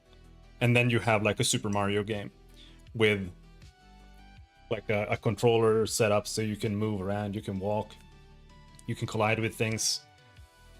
And then you have like a baseline and like you have grounds to stand on. And then you can customize it, you can edit it however you want, like make it feel the way you want it to.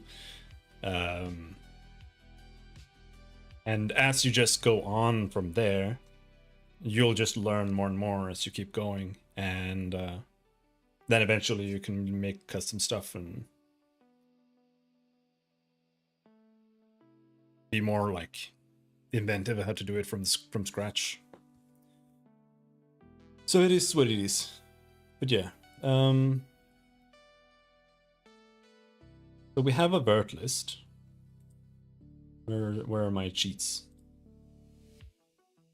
You already use Unity, so you have 99% of the code done. I don't know about that, but like when you do look at how much shit you actually have to write to do like just all the basic stuff in the background, yeah, you're probably right. Because it's just basic stuff like how to even communicate with the GPU in the first place, you know, all of those things.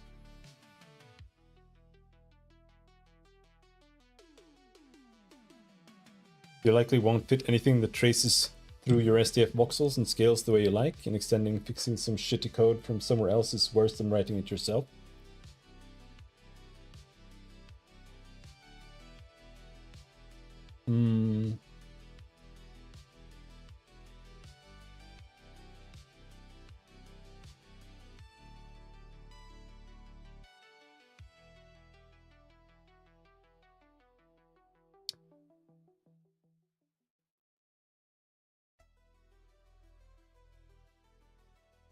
Yeah, I mean, but yeah, I think it's still a good place to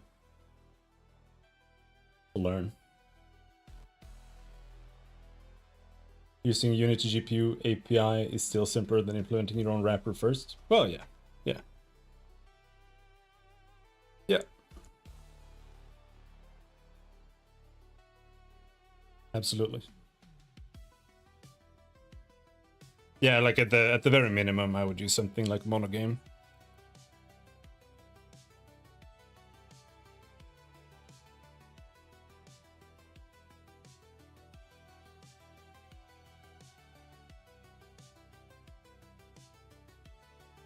Writing from scratch is a little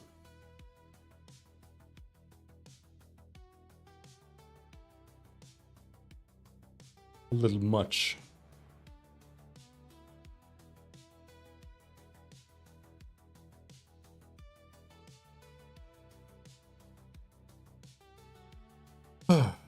Anyway.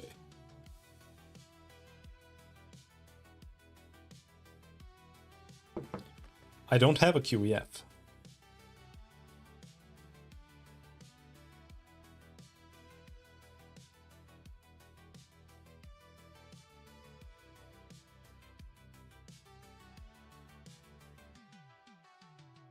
And every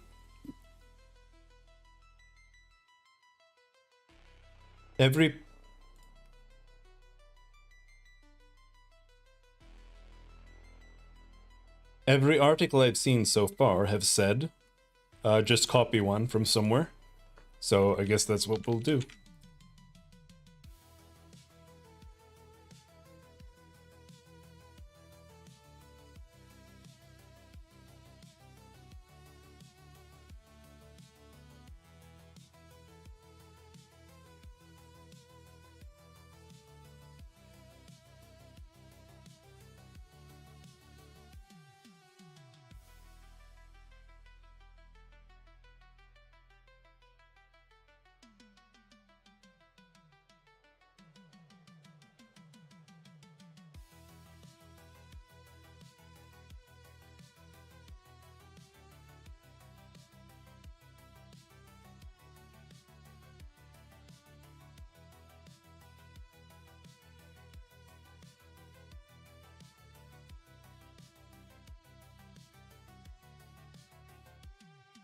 Let's see how much of this does not exist for me.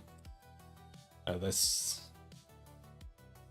Oh no, it's because for whatever reason it refuses to do using system.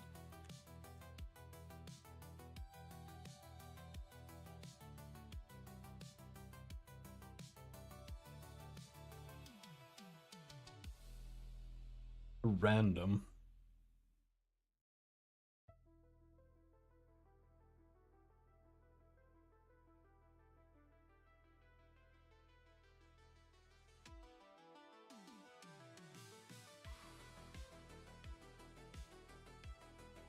Do I use system.random instead of unity.random? I think we'll use system because I don't want to use unity stuff.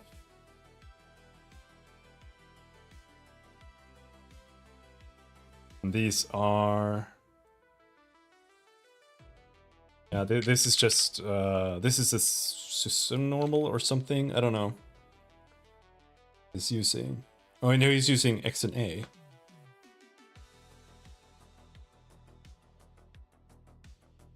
Can you access Microsoft XNA in Unity?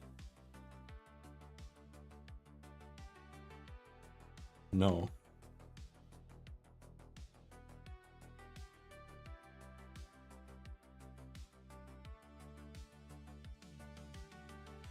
Oh well.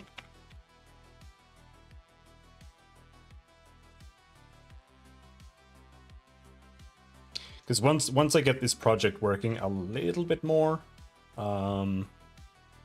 I think we're gonna move over to Monogame. So I want to practice working with Monogame, and I think this is a good opportunity to do that. I don't know if I want to fuck with Vulkan quite yet, but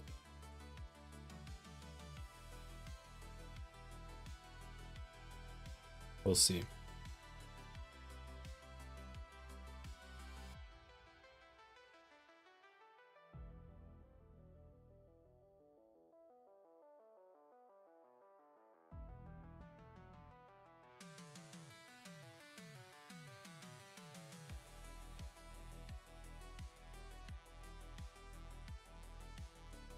Vulcans don't appreciate mating with humans.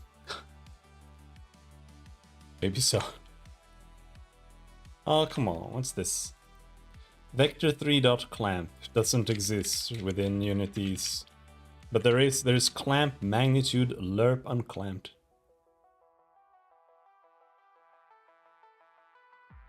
This is clamping between 0 and 1. Returns a copy of vector with its magnitude clamped to max length. I mean, that should be right. Right?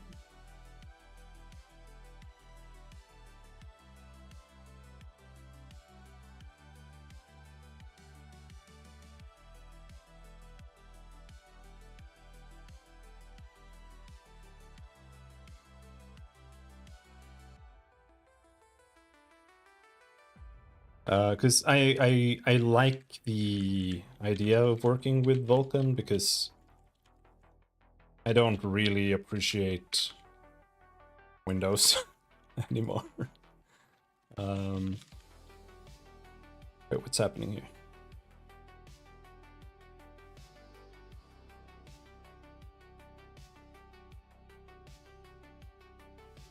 But I've also heard that Vulkan is a pain in the ass to work with, but I'm not sure if I believe that.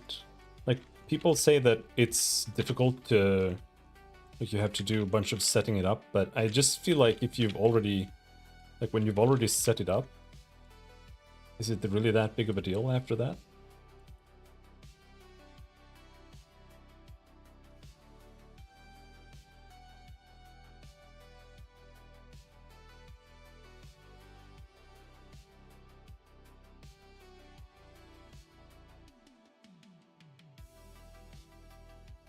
I do love Vulkan, but it's a lot to write to do the setting up.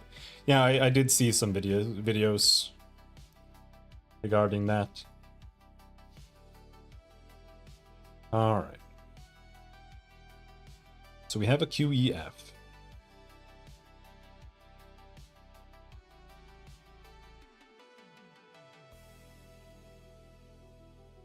So what are we doing?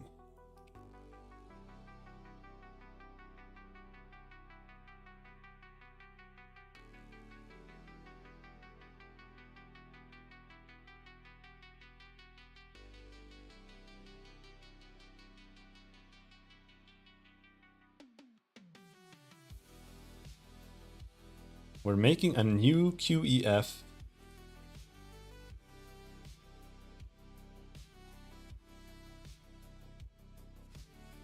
Every time. I use SDL usually to do the low-end work for me. You said someone made a perfect reference solution. Why typing it again? What's SDL?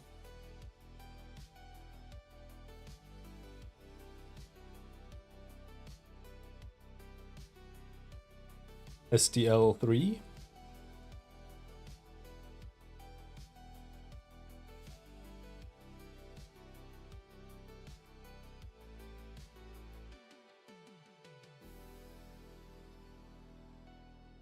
Unlike OpenGL, most of the details of context creation and window buffer swapping are handled by the Vulkan API directly.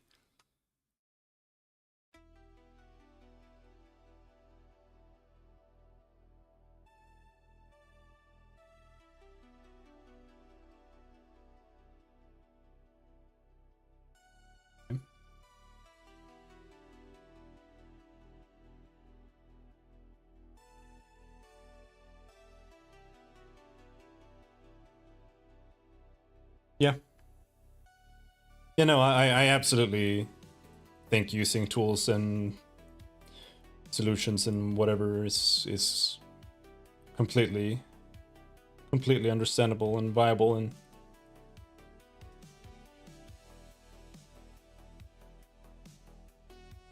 smart.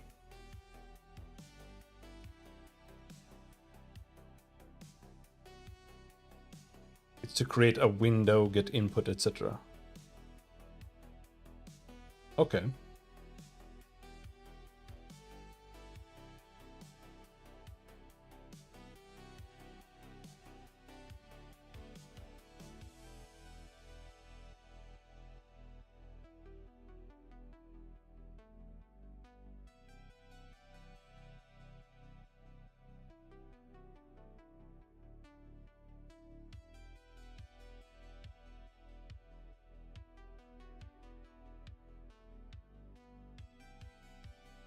Just looking. Flashbang. Monogame versus STL. 5 years ago. I'd advise to stick with Monogame because it supports all current platforms: Windows, Mac, Linux, iOS, Android, UWP, Web, Xbox One, Nintendo Switch, and PS4. Next-gen consoles are in the near future. From all platforms above, the ones STL2 lack are PS4 and Xbox One support. Don't know if they will ever add them or even support next-gen.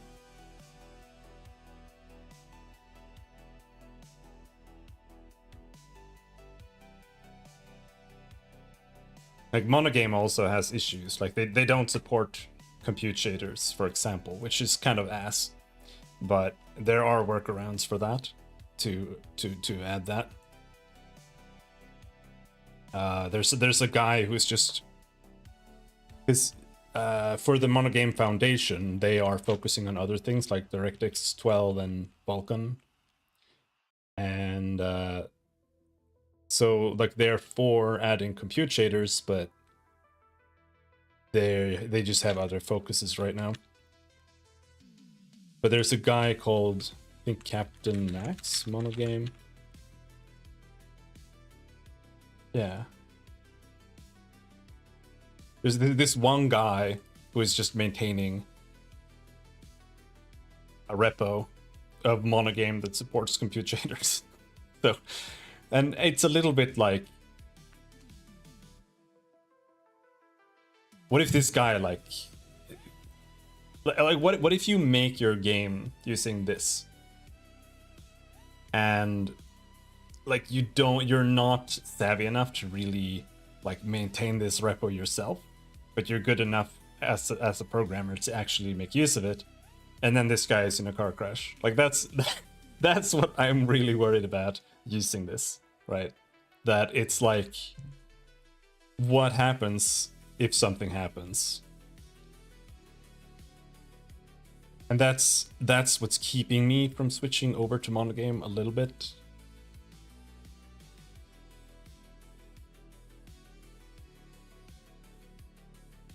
Because otherwise I really do want to. I don't really want to work with Unity. I've been meaning to switch to Monogame for a while.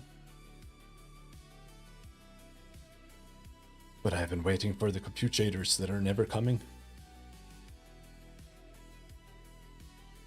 Right, so then here we want a QEF 3D, QEF, it's new QEF 3D.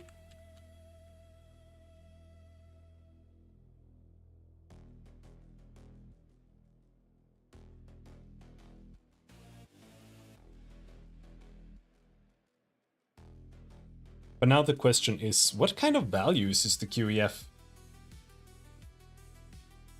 expecting? Does it matter? Because my position here is 0 to 7.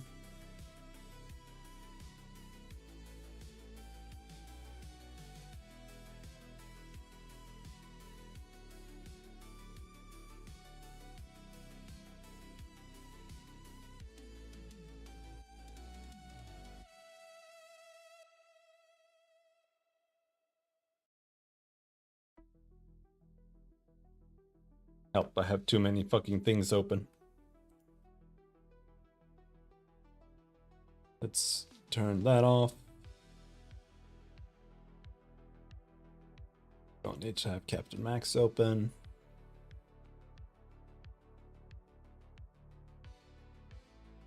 He also has the Vector 3 average normal.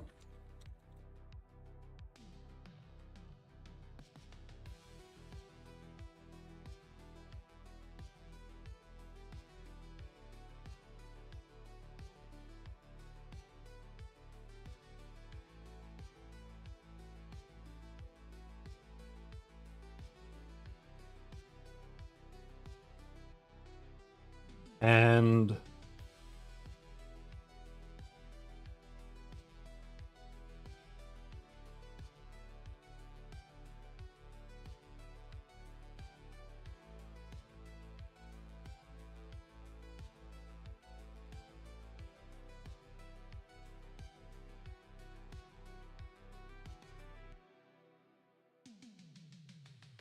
the normal is just going to be the corner minus the corner.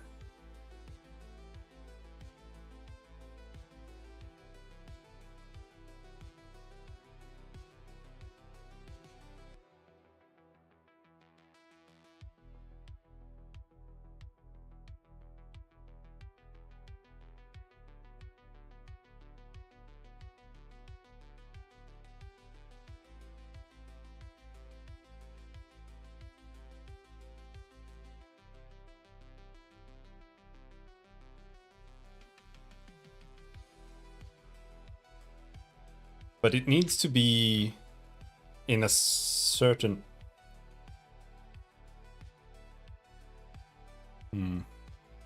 I'm just thinking of how to move this over to my own system. But...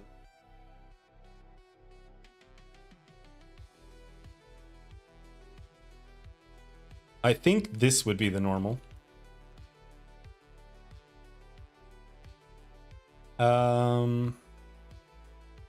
No. It would be P1 minus P0. That's the normal.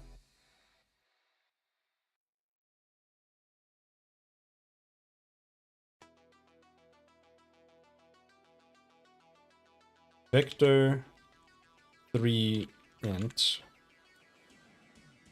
Maybe the normal should be a vector 3.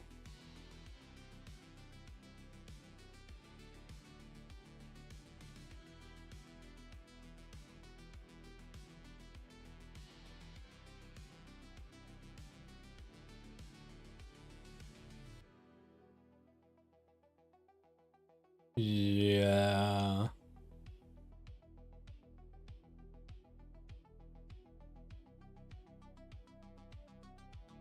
Or does it matter? I'm not sure it does.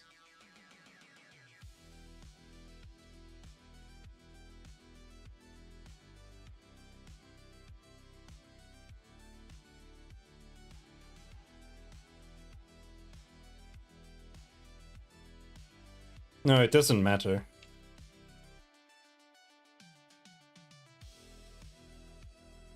It would matter if it was normalized, but this normal isn't normalized. Or maybe it should be, I don't know. Either way. The normal would be...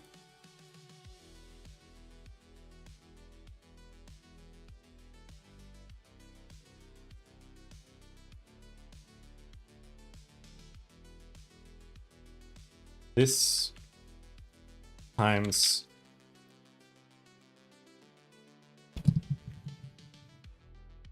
P1, no, yeah, P1 minus P0. Which is the volume of corner B minus corner A.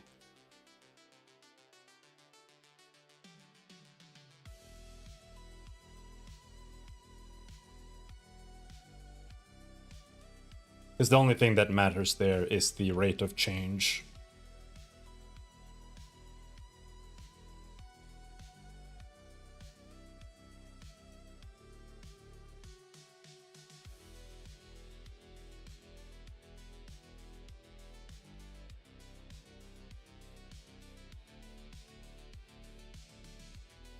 And then average normal plus equals normal.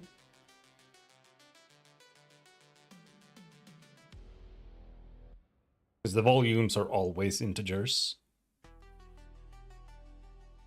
Which means that the normals should also always be integers, unless they are... But it's this thing here where I don't know if... Because the way he's doing it here is he has a sampler that gets a normal. Now, is that value normalized? That's what I don't know.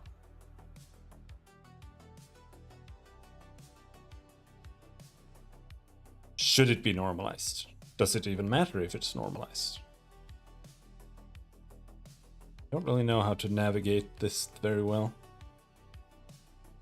References, definitions.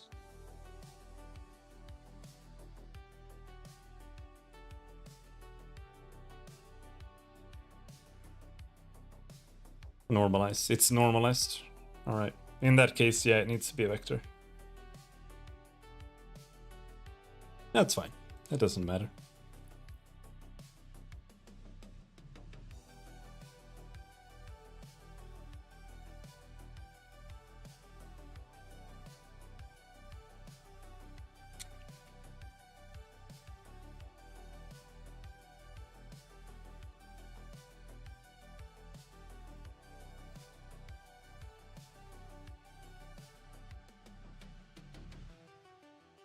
There.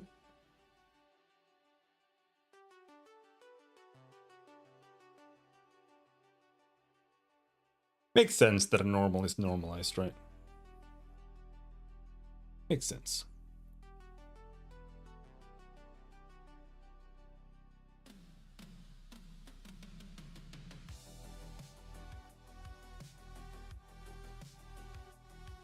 Hmm.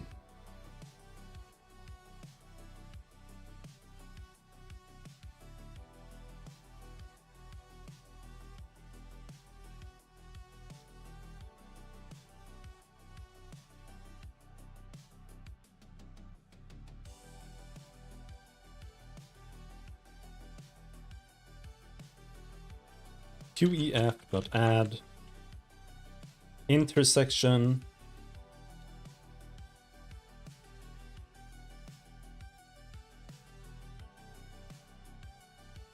I don't know if the intersection. You know what? Fuck it. Let's just add the intersection that way.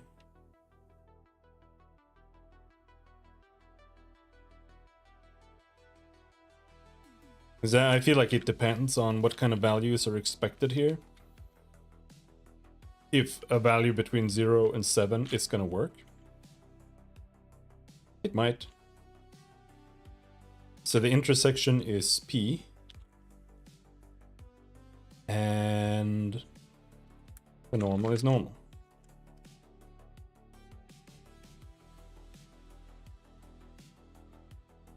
And then here,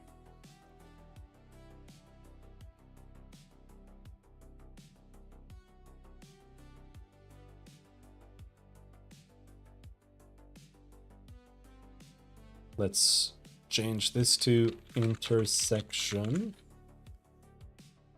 And then down here we say vector 3 p equals qef.solve 2. I don't know what sweeps 16 apparently. I'm sure this means something. Vector 3 m equals average normal divided by float UEF intersections.count.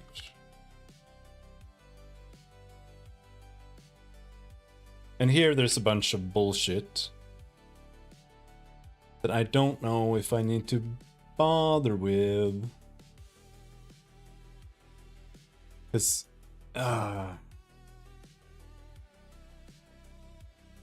we just need to add something to vertex indices. The rest of it is not relevant.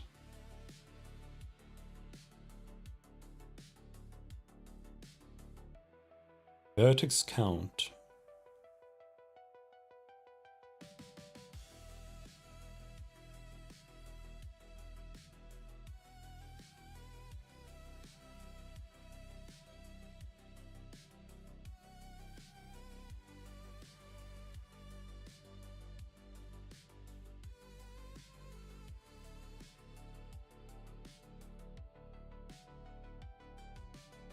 Yeah, all of this I feel like is just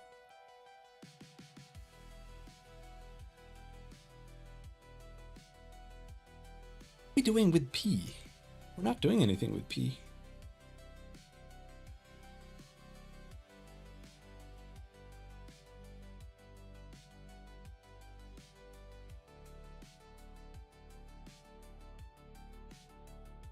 It's just setting a color here with P. Vertex position color normal.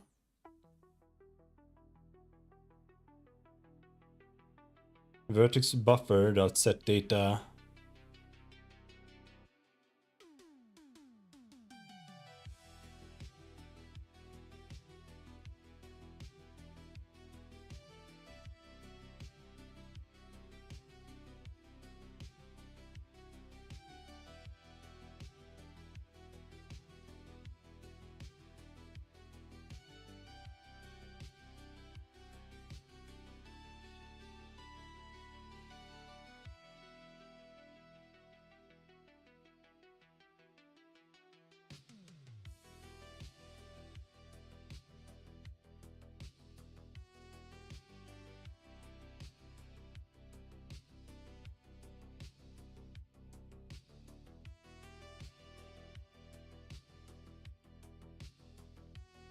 What the fuck is this? V2?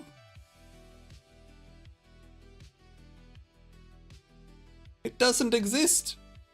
He just made that up. It doesn't exist. It's not real.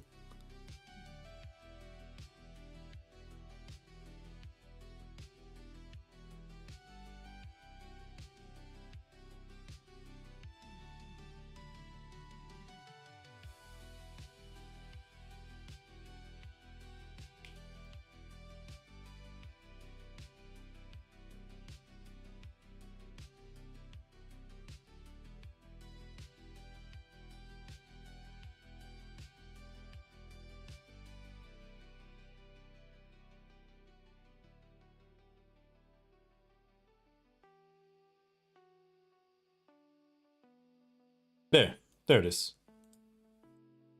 Holy shit, that was sneaky. New vertex position, color normal. EX plus X.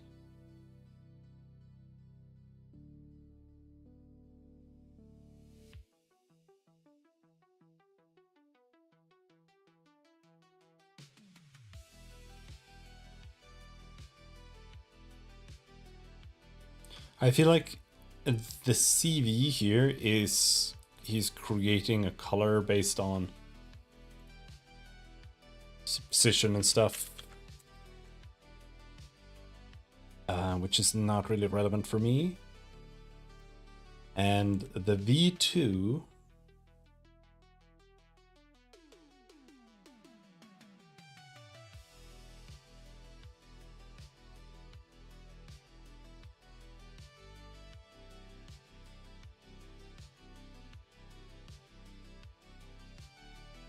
he's writing that to GPU memory immediately.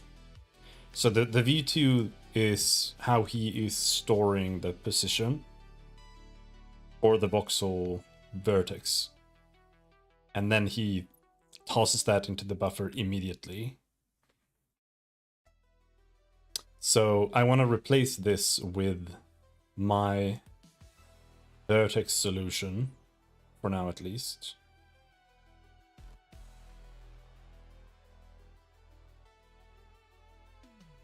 Okay.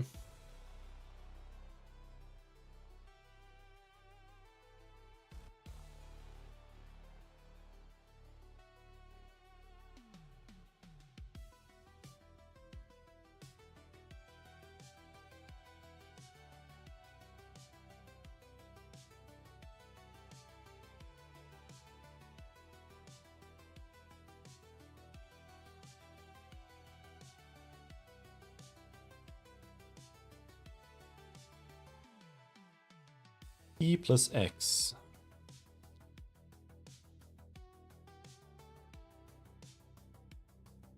I think that this will return a local vertex position. And if so, then we want to say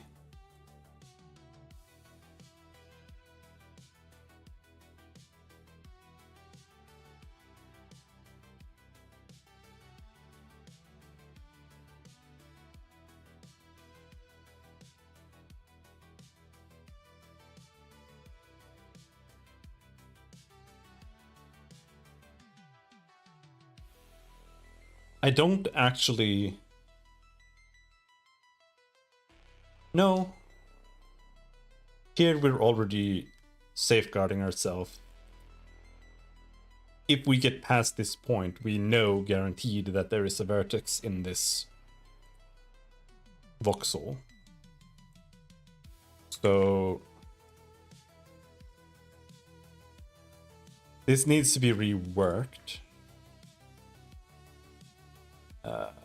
This solution is no longer needed. We only need to have the one vertex here.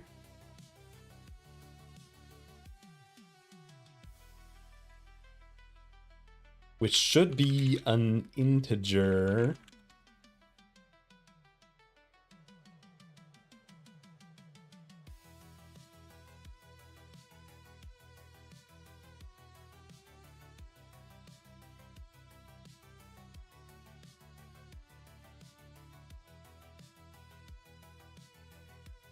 That should be it.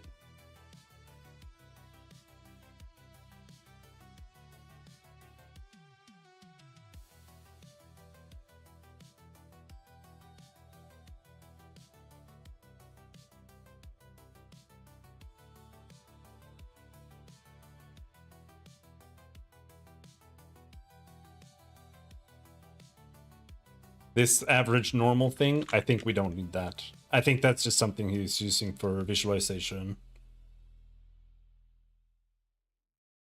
I think that's irrelevant.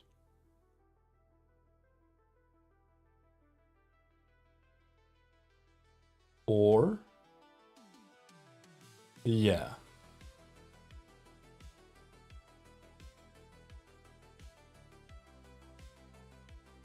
Well... I don't know, maybe not. Is it? Because he has the vertex position color normal. That's his data. And he does have the N here.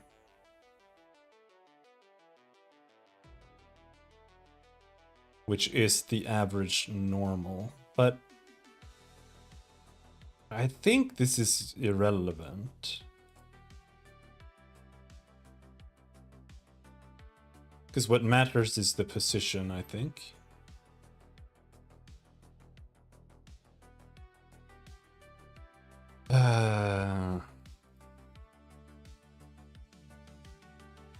The vertex container should actually also have a list of offsets, which is vertex offset list.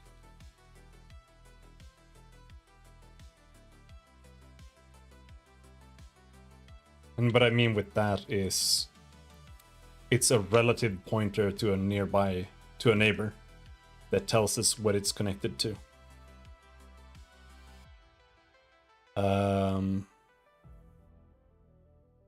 I'm actually a little bit worried. I'm not sure this works entirely.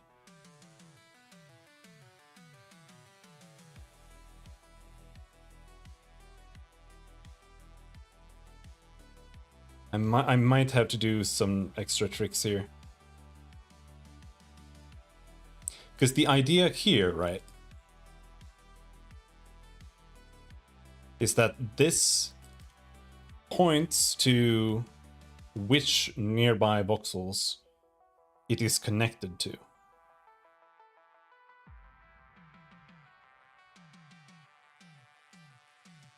That's what's generated after the fact here. He does the contour thing here. In this for loop we generate the vertex, and then here we generate the triangles. And the issue here for me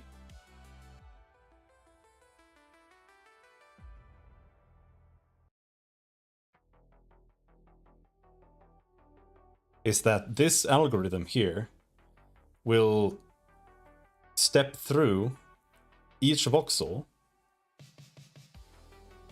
and it's going to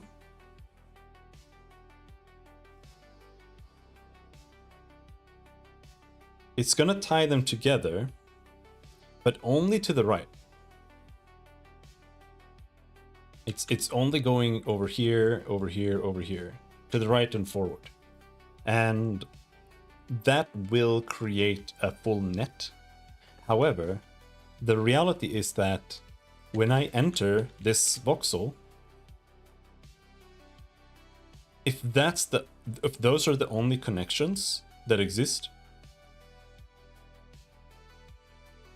then I can't render anything on this side. That would only work if I enter its neighbor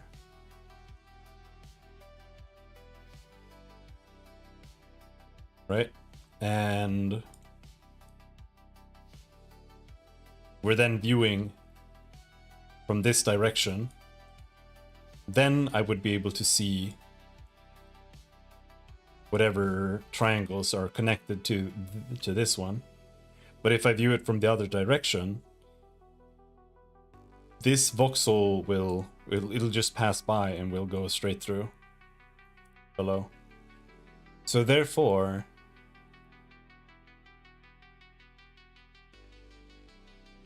it does become a little weird. But I think that as we're going through this,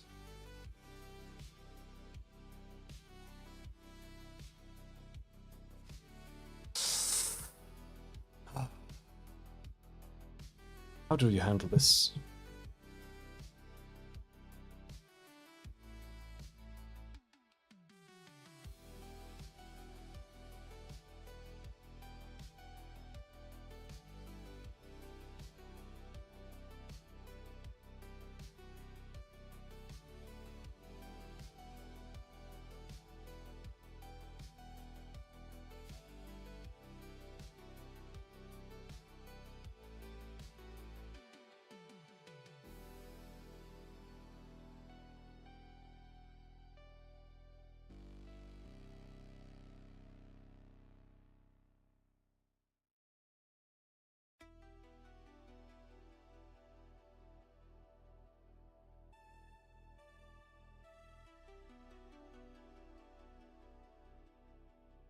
I think if I just keep running this, it'll be fine.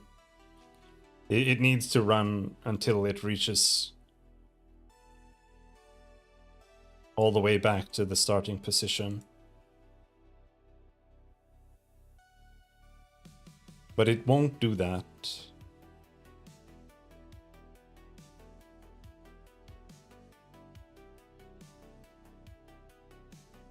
But that's what needs to be done, I think. Because this voxel here can't just contain its neighbors in this direction. It needs to contain the neighbors in this direction as well, and in this direction.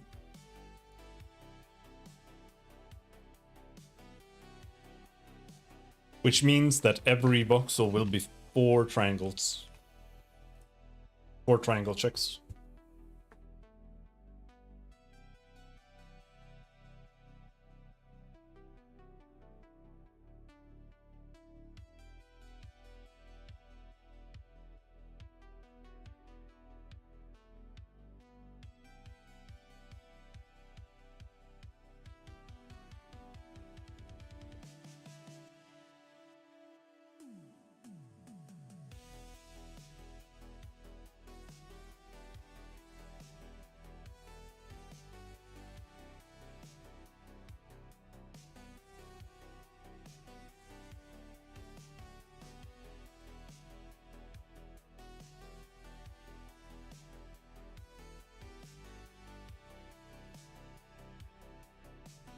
But I think that's okay.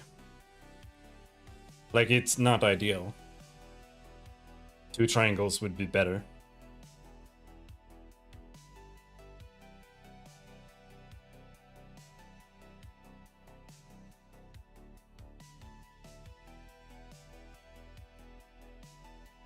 Well, I mean, it depends, doesn't it?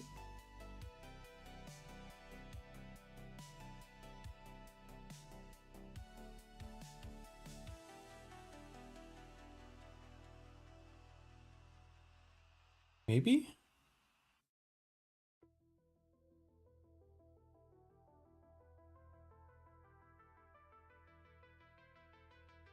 I guess it depends on where, like, the first vertex is. Because I guess I don't really understand that entirely. Because I'm thinking that the vertex is placed, like, somewhere in the middle. But maybe the first vertex is placed in the corner. And if it's placed in the corner, then there's no problem, right?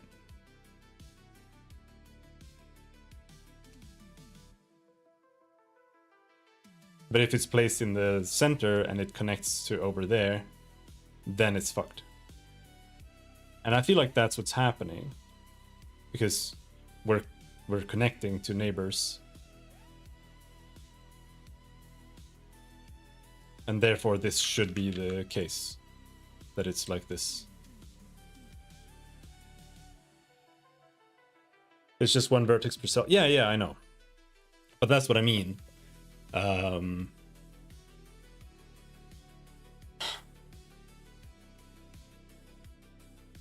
So that means that the vertex should be in the center, more or less. You know, let's say it's like a plane, and it's just flat. Then the vertex would be in the center, and it would connect to its neighbor voxel in order to create the mesh. And because of that, I do think that I need to have like this voxel here can't just be connected to the right. It also needs to contain its connection to the left and in the Z as well. And over here, it needs to contain pointers for all directions.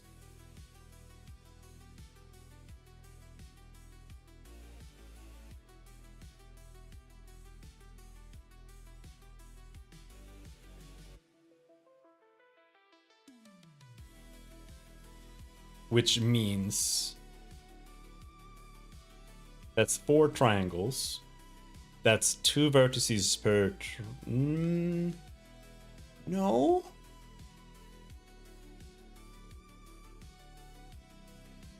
If you connect to plus x plus y plus z, then there should be all connections because the neighbors will connect to you. No. That would make sense if they were triangles, but as voxels, it won't work. Because if the vertex is in the center here, and I only have plus x plus y plus z, then it can only connect to the right and forward. And then if my ray is coming from the right, then there's not going to be any data here on this side of the voxel, and it's just going to pass it clean by. But this voxel, the voxel that's here, this part here, this can only be read if we are passing through this voxel from this direction and into that voxel, because that information only exists here. Because this is connected like this, right? While on this side, if we come from this direction, this is only connected here.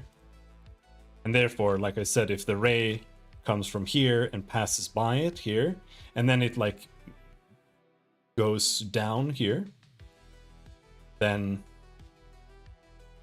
yeah. So we don't actually need to have 2 values per triangle, because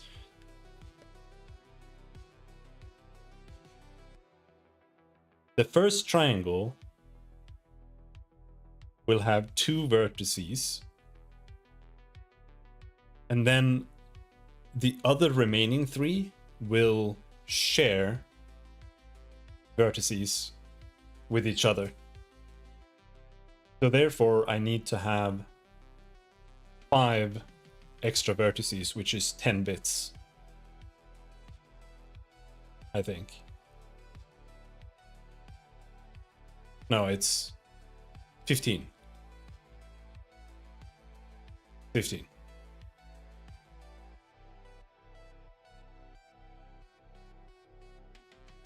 Wait. 5. No, hold on.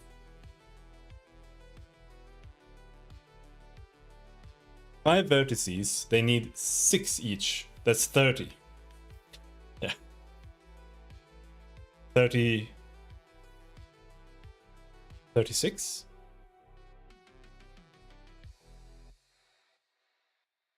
If you want all possible triangles that connect that voxel, you will have to create a lot of duplicates.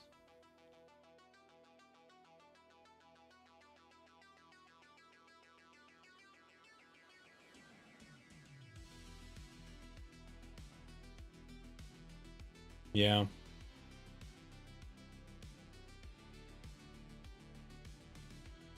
I think it might be more than that even, because I don't know.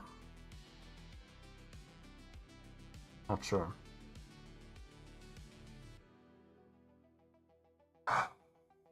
But it has to be that way.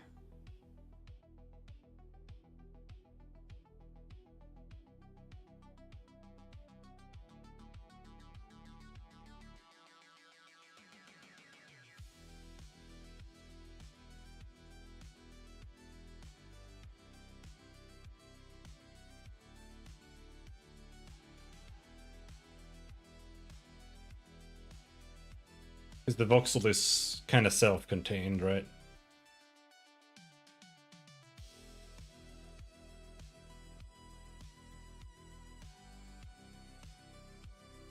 It will be, and the data doesn't really matter. Like, even if it becomes a bit heavier, once we implement like proper memory management with the sparse volumes, then it won't matter. Like, it's already fine to have like a 96-bit voxel, and we're just raw storing every single voxel in with like 1,000 times 1,000 times 500 voxels in the scene. It's still not even like a gigabyte of memory, I think. So once we only store surfaces, that's going to be trivial, I think.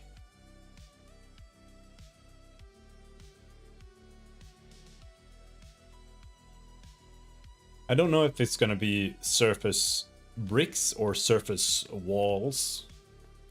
But either way, I think it's a trivial amount of data because we're getting rid of everything else.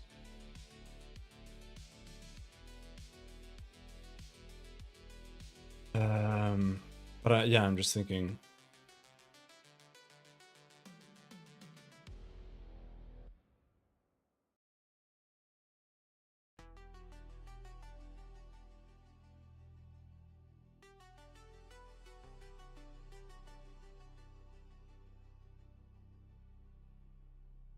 We have 5 vertices, 6-bit each. That's 30.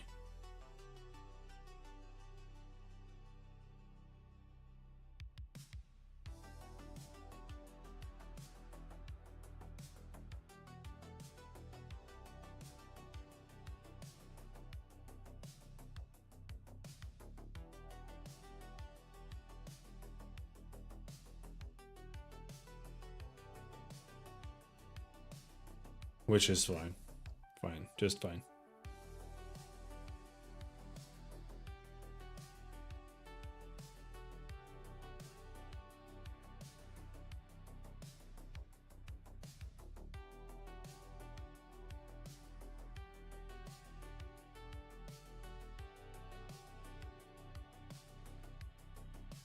I love, like, honestly, I don't know.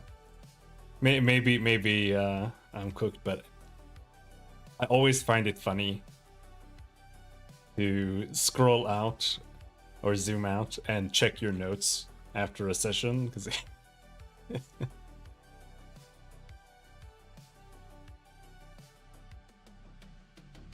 especially since I do all this drawing bullshit. This one's pretty tame, even.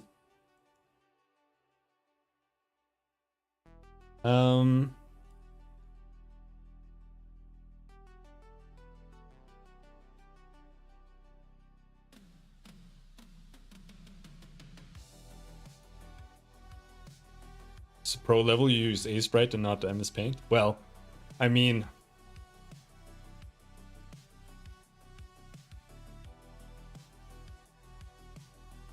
I am pretty pro. My Aseprite, I do have almost 14,000 hours in it, and that's last launched 2022. I don't launch it via Steam anymore, so like that's a frozen number. So I do have a bit of hours in Aseprite. Um,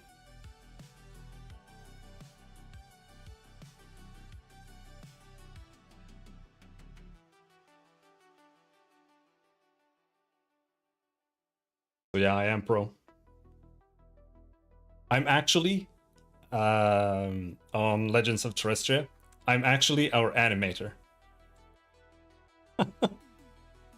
No, I have not created. I have not finished any indie game. I've not finished. I've not released a single game. But I have made animations and stuff. I honestly haven't made, like, it's a lot of hours, but I feel like I haven't really made that much stuff, really.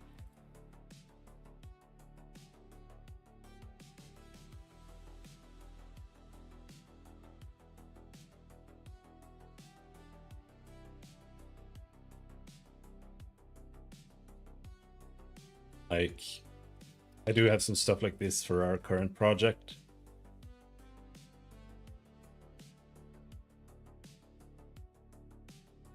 I haven't really made a lot of animations for our current project, though.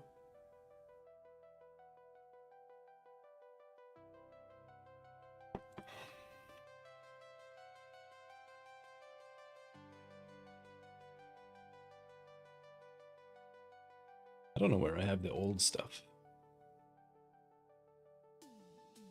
That's way too old.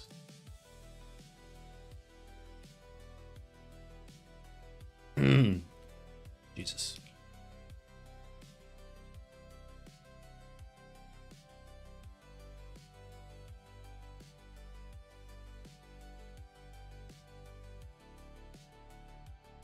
This is newer.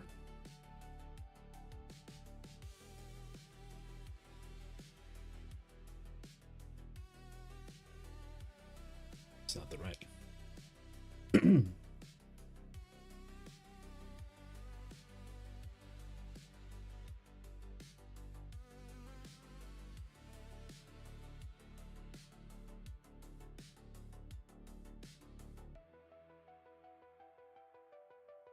This one?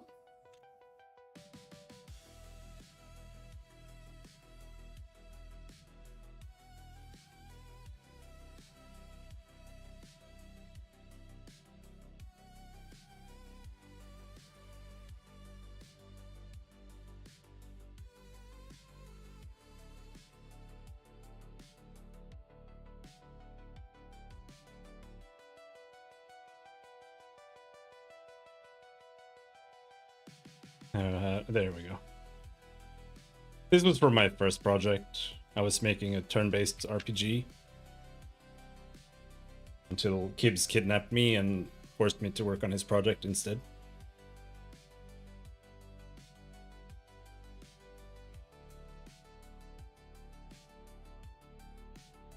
Yeah, this is a pretty high frame rate. I like working in high resolutions and high frame rates. It takes a lot more time, but I honestly don't mind.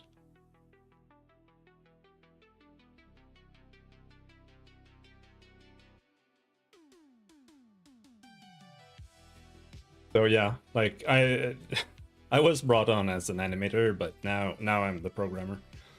And honestly, I'm neither. That's how I view myself. I don't really like making art that much. And I don't really like programming that much. I'm a game designer at heart. I like systems and like RPG systems and stuff like that. So I do this kind of stuff because it has to be done. I'm just lucky that I do feel like I have a good artistic sense.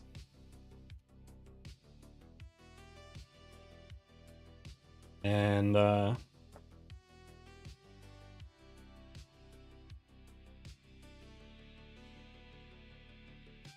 I managed to do it without blowing my brains out.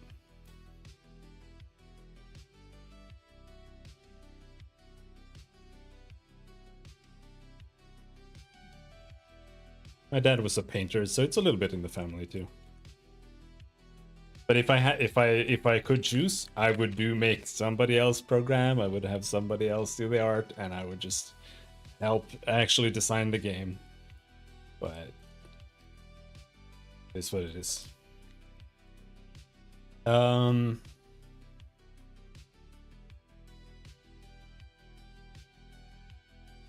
At least you understand the suffering of one game designer idea that turns into months of art and code work. Yes, like it's genuinely extremely valuable. You know, I watched a video with what's his face. He has a YouTube channel. He was part of the Fallout team.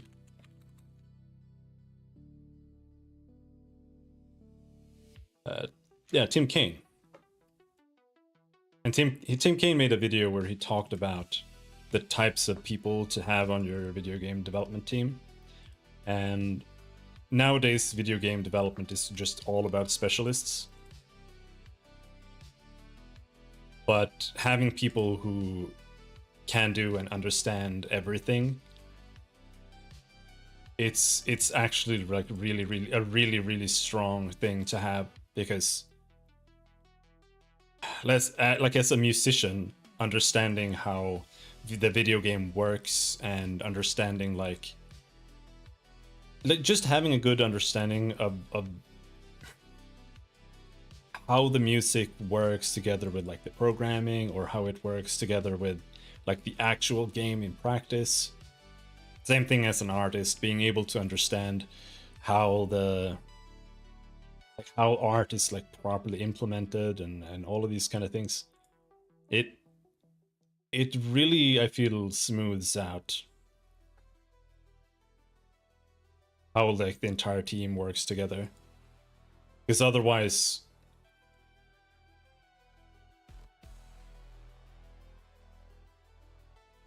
it can be a little bit tricky.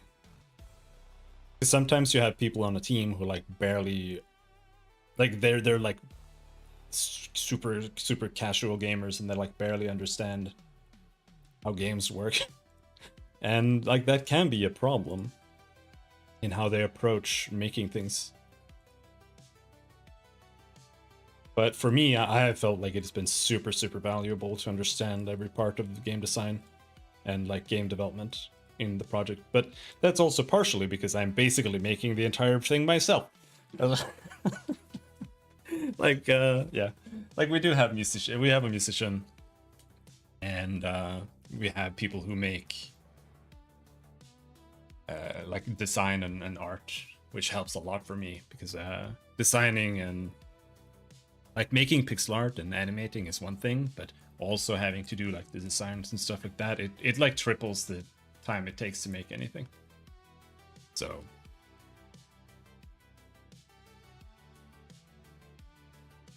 but yes, the other game is it's called Legends of Terrestria. It's a turn-based RPG. It's mainly story-driven, but you can just boot it up. It's still not that far in development, but I have made quite a lot. Like you see, I have a full editor and everything. And then you replace some characters.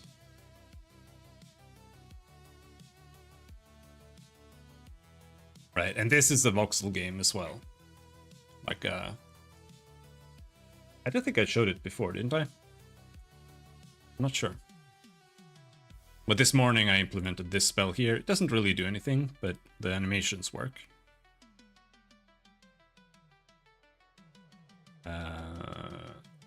And so I am using like DDA algorithms and shit. Here I have a spell or an ability called Shield Charge. If I hover over this guy, it doesn't look very good. Also, like the buildings and everything is placeholder. But this is basically like a charging attack. He's gonna move along this yellow line, and it's gonna end up where the green is. It's actually supposed to have some green here too, but it's bugged. And the rest of the yellow is where the target is gonna end up moving. So this uses a DDA algorithm in order to calculate the the direction. It's also like a kind of like a physics implementation almost. I apply a certain amount of force in a certain direction, which then like iterates him forward one tile at a time until he intersects the target, and that's a hit.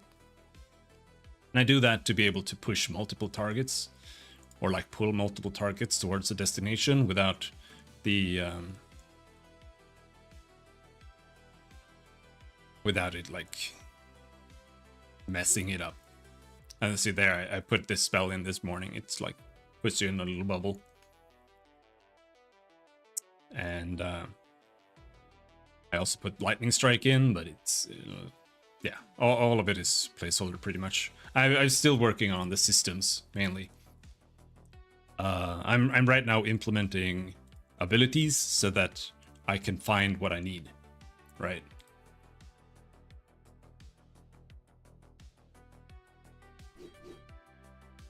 Because every other thing needs a new mechanic. Oh, we're gonna have a cone AoE, or we need to be able to have like multiple targets in this little cutscene that we have here when you attack, or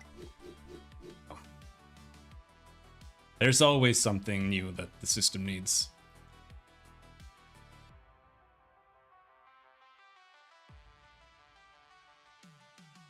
Pew! There's a little lightning.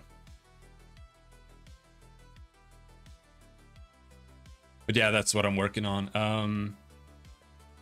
If we restart it, it's actually bugged. I can't really show it that well. No. Let's place it. Let's restart it again.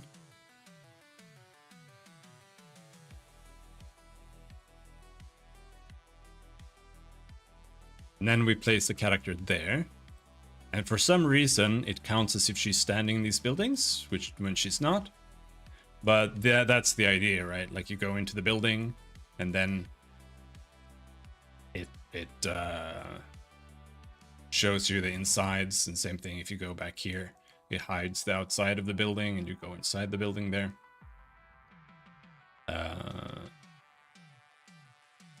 And that's like the voxel implementation. It's also for light and shadow casting.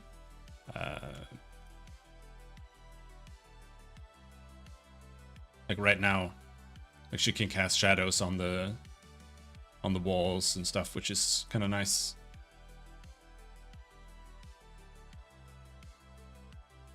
But this was my first implementation of like a DDA solution, so it's a little scuffed. And I think that like it's only running at like 300 to 400 FPS.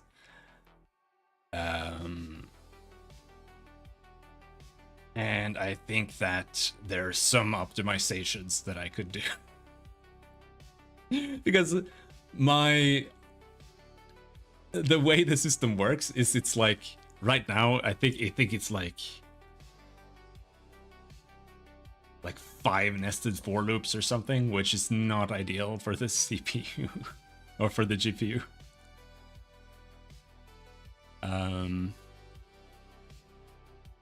Where is it? Yeah, right here. We can switch the time of day, and that moves the shadows, right?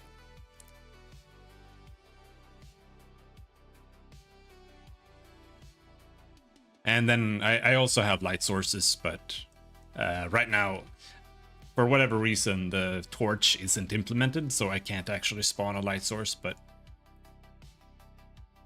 that also has shadow and light casting for the characters, which looks kind of neat sometimes. But it does have issues with like the fact that I am ray tracing against sprites, right? And that means that the target that I'm ray tracing against is 1 pixel in depth, which doesn't necessarily result in the most accurate shadows in certain scenarios. or any shadows at all for that matter, because it's like if it's literally on the same axis, like they're parallel to each other, then like what kind of shadow are we getting there? So there are some kinks to work out with that. But yeah, no, I do think it works right now, and we don't plan on having like active time or anything like that, so I can set the time of day, and that changes the direction of the shadows and it changes the overall color of the scene. But we can just set it to something that works for the shadows, and then, you know, because at the end of the day, what matters is what works, right? So as long as it does what it needs to, that's good enough. But I'll probably have to create some kind of shadow map, or, you know, like a collision map for certain objects, so that they can collide, or the light can collide with it from the sides.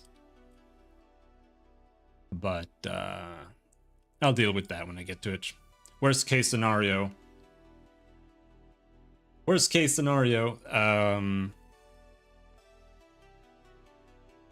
I'll switch to some kind of blob shadows. Sounds like you like to work on game design and story, but you end up working on tech. Yeah. I mean, it's really, the reality is it's really hard to find people, especially since we're a small startup. We don't have a lot of money.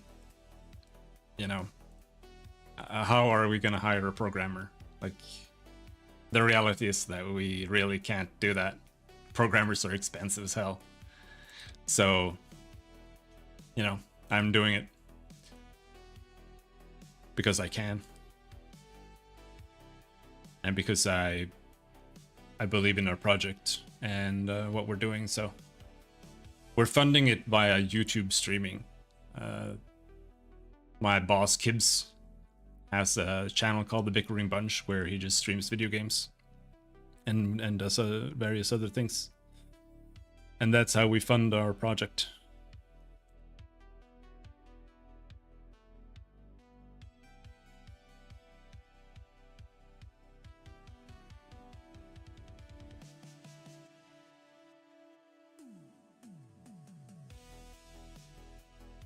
But yeah, I am involved with the writing, and I mostly handle the game design overall. Like, me and Kibbs talk about it, and we mostly see eye to eye on things in regards to like the direction when it comes to that. So while I am stuck programming, I do also have that as part of my field here, so I'm pretty happy with that.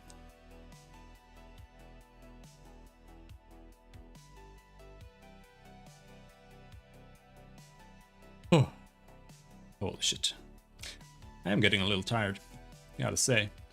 So what are we doing here?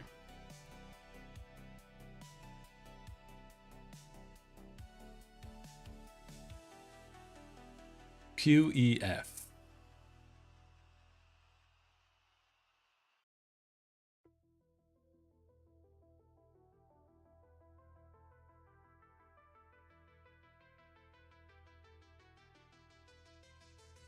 Hello, null pointer exception.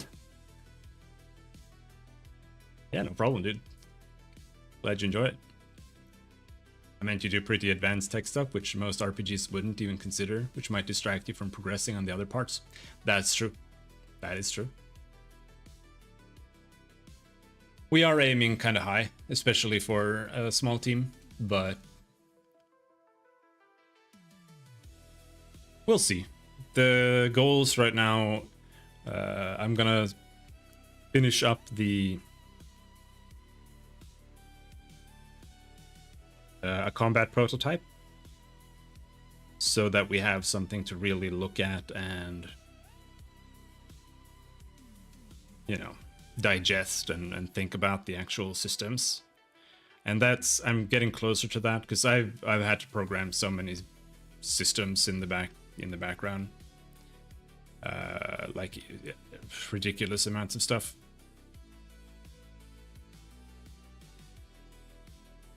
that's taken a long time. Like the entire editor and everything, saving and loading, whatever. So I'm only like just now finally getting to the point where I'm properly like implementing abilities and characters and stuff. So once that's done, we'll have that something we can like look at and discuss internally. And then we're going to make a demo, which is it's going to be the prologue. So that's what we're going to be working on there. But that might need more work on the editor. It might need more work on this and that. So that'll probably still take some time. And once we have that out, then the hope is that we'll be able to attract some interest. And then we'll see. Maybe we can get some more funding, maybe some more help that way. We'll see.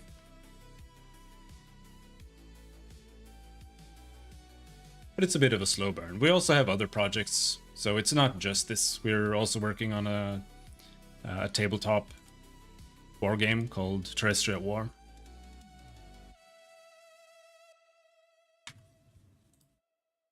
There's some stuff going on. We're also making like YouTube videos and stuff. Do a lot of Golang coding for a company that makes phones in Cupertino area. I've done some assembly before, but when I was doing EEE and breadboard, etc., I don't know what any of that means. I'm a fucking self-taught Unity scrub. That's what I know. I know Unity and C#.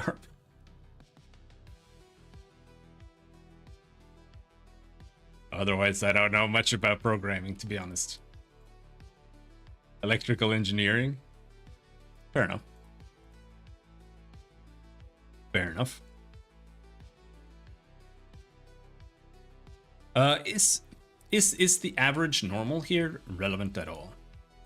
That's not something you need, right? Because once you have the QEF solved, you get your vertex position, and that's what you need. The average normal thing that he's doing here, I think, is just for drawing out some colors or some shit like that.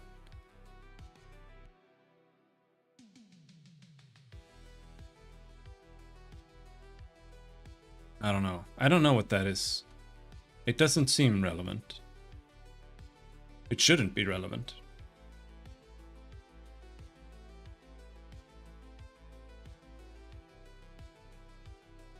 Both ways of calculating normals. No, but so like, do I need this normal? Like, because I feel like at this point all I do is I just assign this. It's used for lighting.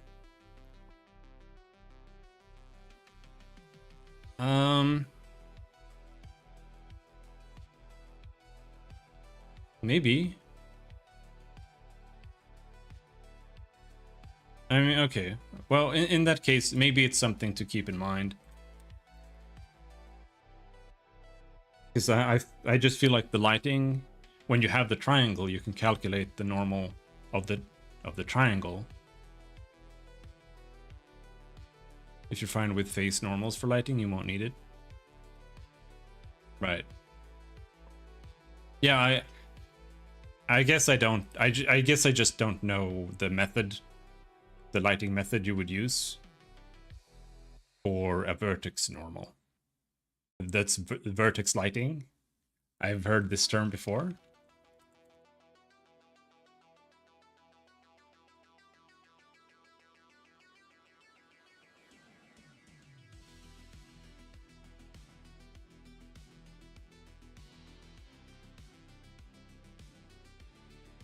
Average vertex normal gives you the possibility to have a smooth looking shading.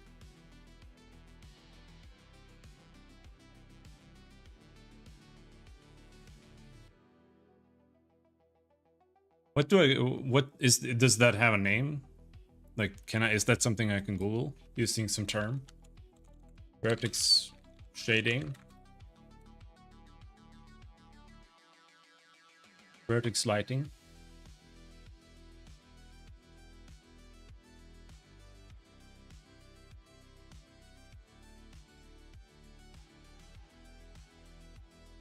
Thank you.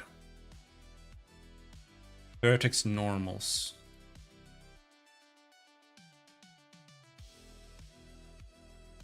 I think I understand.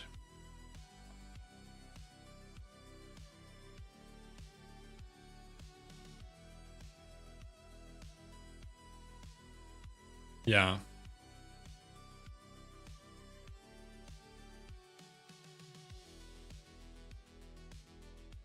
Okay. Yeah, that could be useful then.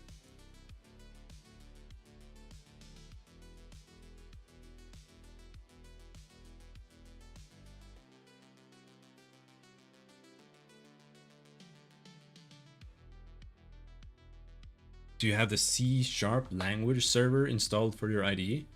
I don't even know what that means.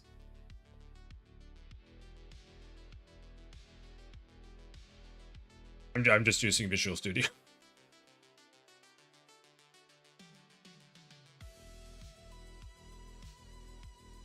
For per pixel lighting, you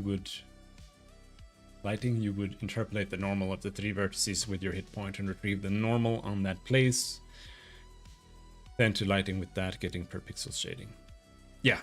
Yeah, okay. I understand. I understand.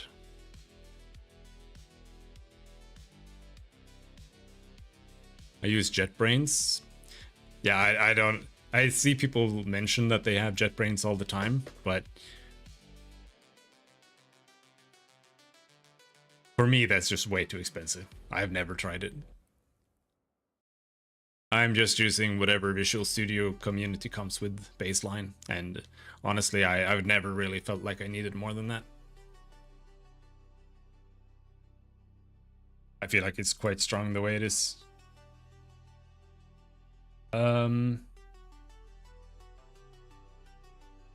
But the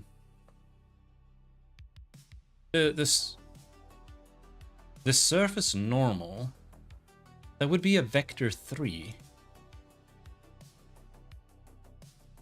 That's like a huge amount of data. So if I want to have the normal, that's like...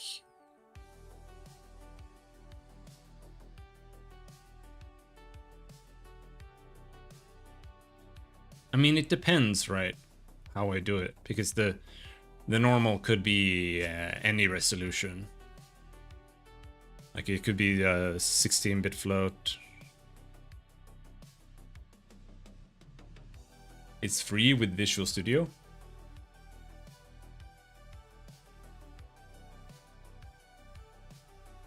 With Visual Studio Pro or with Visual Studio Community? That's the question. But I don't know. I don't feel like I really have any issues that I feel need to solve with that, so...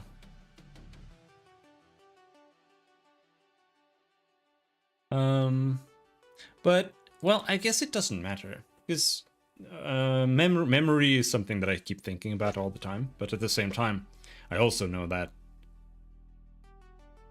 we'll solve that. So we can actually have quite chunky voxels. So actually, like, having the normal there would be fine. Or coding issues are... well, yeah, maybe. I mean, maybe it would be useful. I don't know.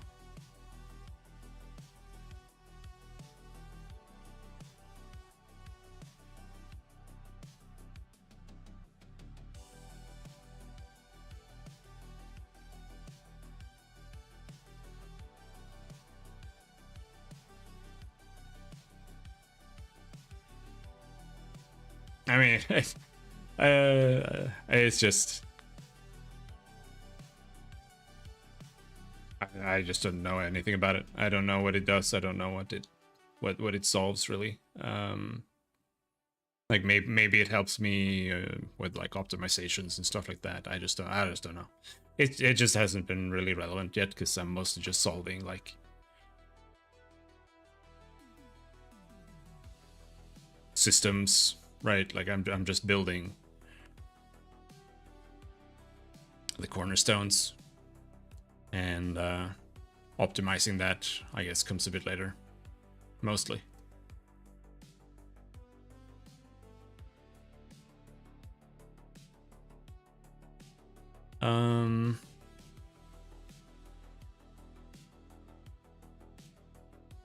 But yeah, because having like a full vector 3 normal for each vertex, that would be an extra 96 bits per voxel, which is quite steep. But like I said, it doesn't really matter. I think we can have huge fucking voxels before it actually becomes a problem.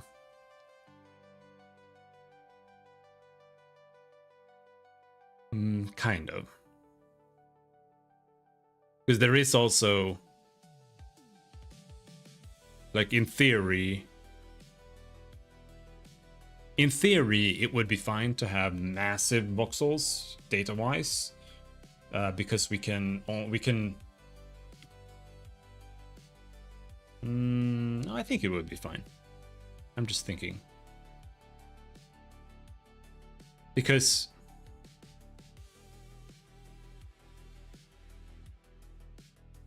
since we're only going to be storing surfaces, the amount of data that we're actually storing in GPU memory is going to be quite negligible. But if they're too big, there are those random edge cases that it wouldn't be able to handle, like a checkerboard test, for example. But it's also kind of like, does it matter? But I do think that it's still good to not bloat the voxels, but I do think we have quite a lot of leeway to work with, because they're only like 64 bits right now. I mean, I guess it also affects the PCIe throughput if they're large, because you need to write and transfer more data every time you do something. But I still think it's all negligible and trivial when it's not done in bulk. But I still think the normals being float 16s would be good enough for sure.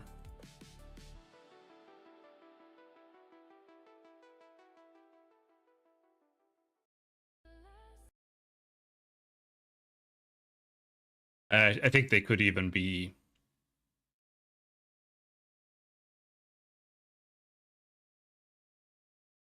bytes, actually. But you can't really... Oh, come on. Where's it? You can't really use bytes with HLSL much, so they would have to be like int 16s or float 16s anyway.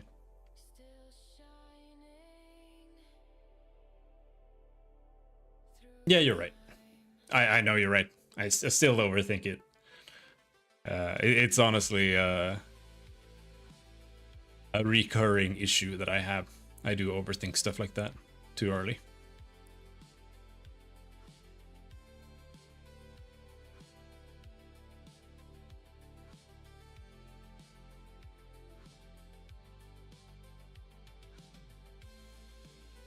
But, and...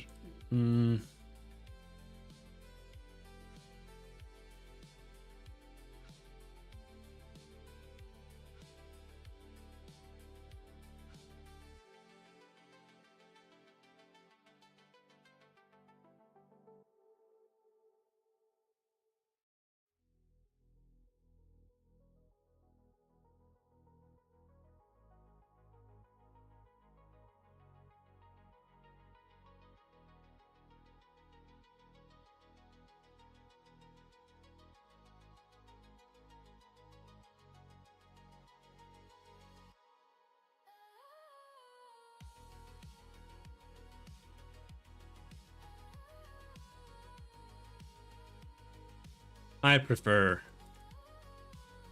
more names that are a little bit more.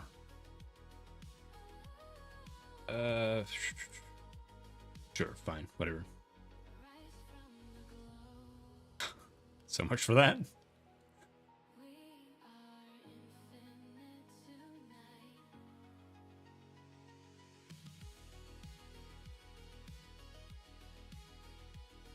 We also need that, average normal.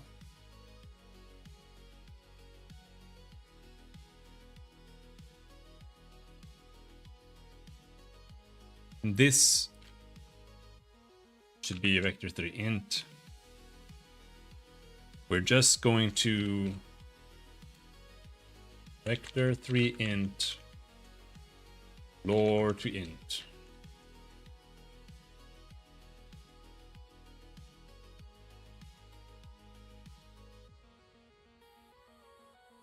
And hopefully that works out. That's our position.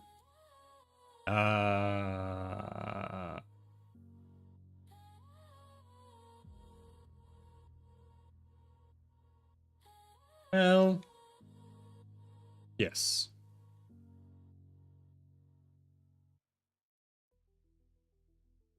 Yes.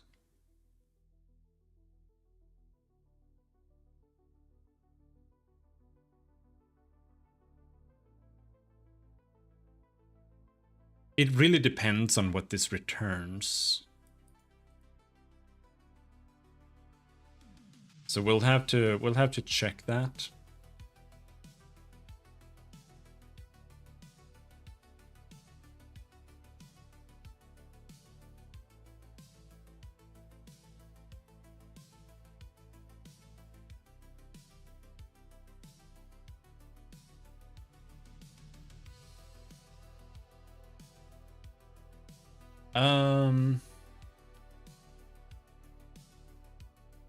This is actually, I do think 5 vertices is the maximum. Because using this system, we can't have one voxel that's 1 cube. Right?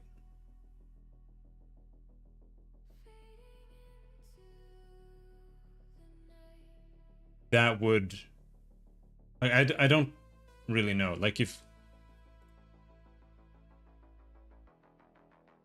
I was to make a surface or a voxel area that looks like this, then we would get some kind of surface like this or something. Maybe? I feel like it would be like actually the neighbor that contains the value.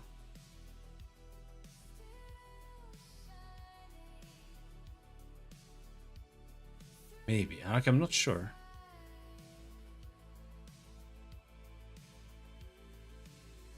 Because this voxel here,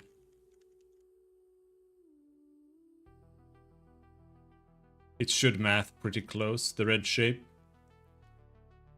Yeah.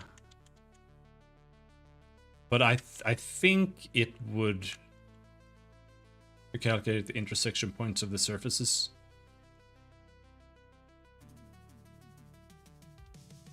Yeah. But I do think it would be like this, right? It would be on the outside. Because there's no...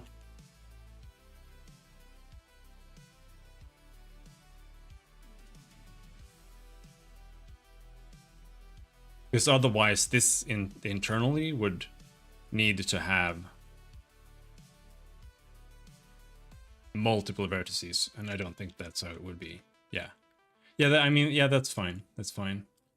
But that does mean that we only have a maximum of 5 vertices, I think, in any one voxel ever.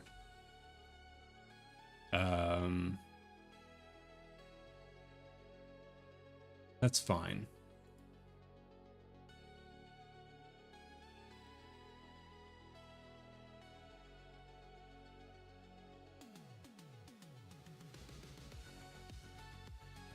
I'm just thinking.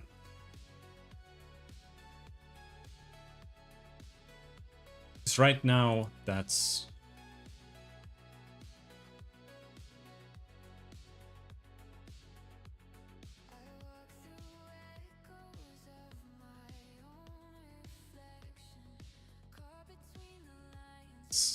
Let's... Next.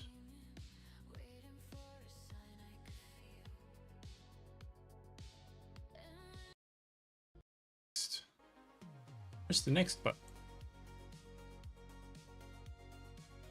There's no next button.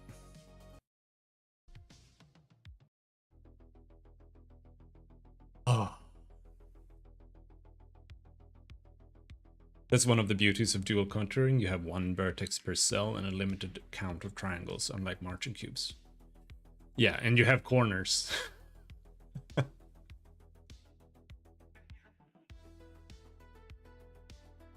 Like, I think because of that one fact, unless there's a marching cube solution to have corners too, I think it's not a viable method for games for the most part. Like, it's, you need a very, very specific art style if you're gonna do marching cubes. It's gonna have to be like soft shapes only, almost, I think. Or like you build it with tiny voxels, or you do like scenes or something. I think it's a very specific approach that actually allows for marching cubes for gaming.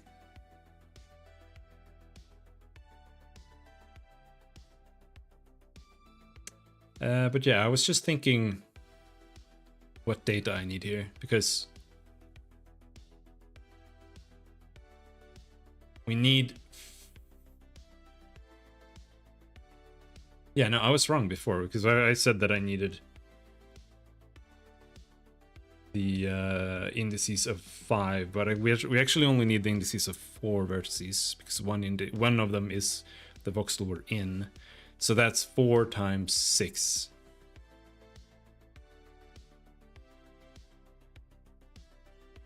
Which is 24. So we have 24 bits.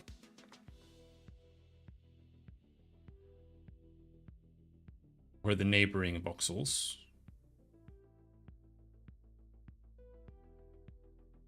Think.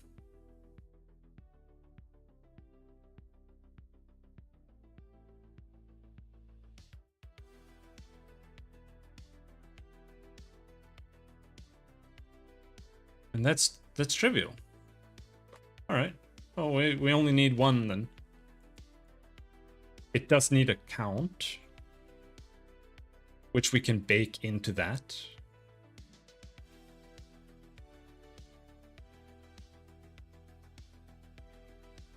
Because we have 8 bits remaining.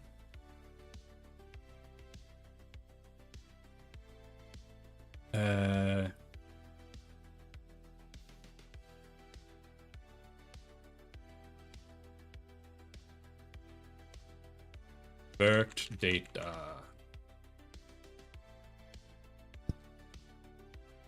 Zero to 23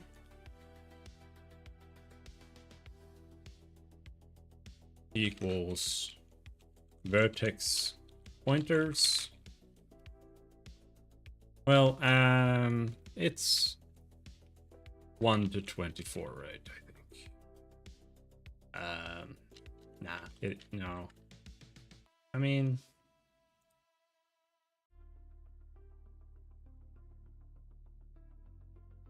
nope. It's 0 to 23, and then I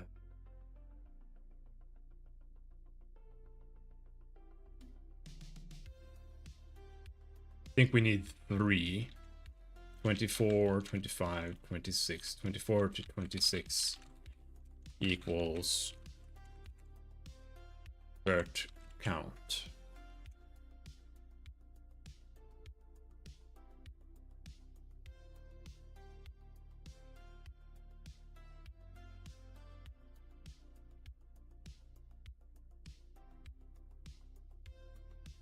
Yeah. Now, there is one thing. I think I'm gonna stop soon, but there is one additional thing here.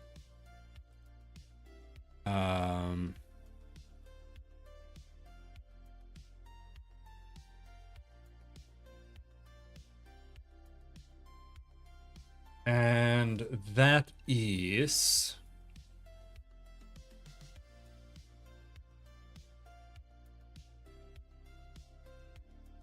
there needs to be, I think, a part of the dual contouring algorithm that checks which direction the surface is leaning, and then we determine which. I mean, is that a thing?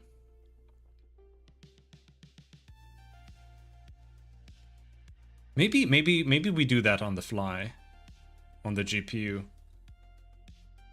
because I do need to calculate the lean, or I guess the normal, of the vertices in order to calculate where we should split it, because it needs to split horizontally against the lean. I'm pretty sure if it's leaning down like that, it needs to split here.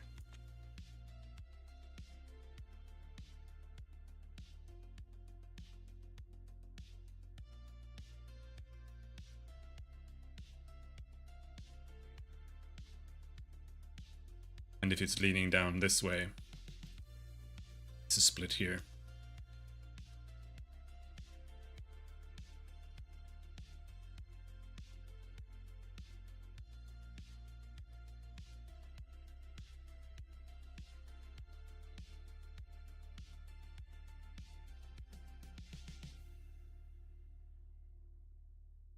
And I don't know how to calculate this. Actually, I think I kind of, yeah, I do. It's you need to calculate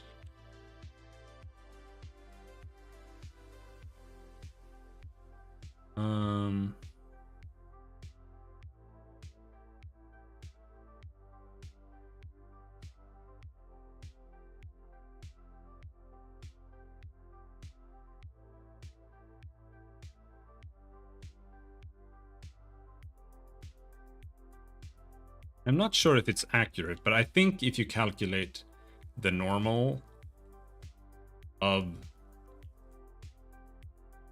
the quad, then if you get like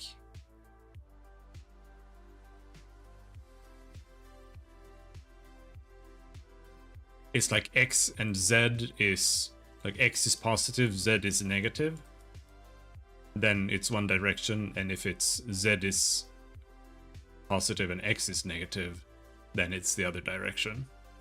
That's one way of doing it, I think.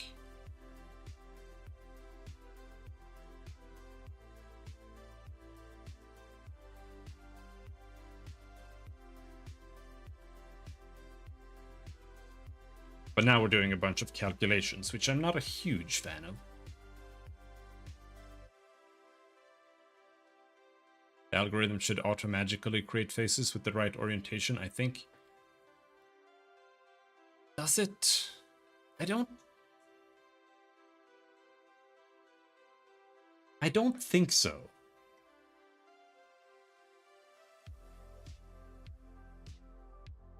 But maybe? Because I did read in one of these articles that they added something to handle that.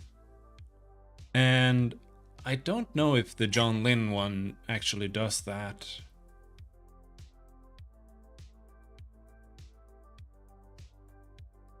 But maybe.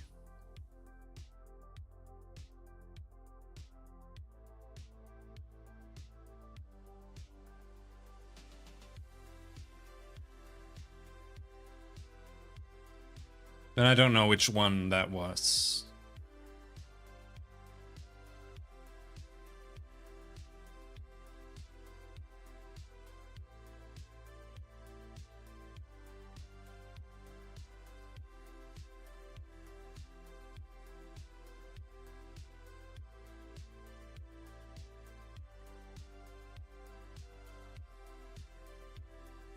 Was it Boris?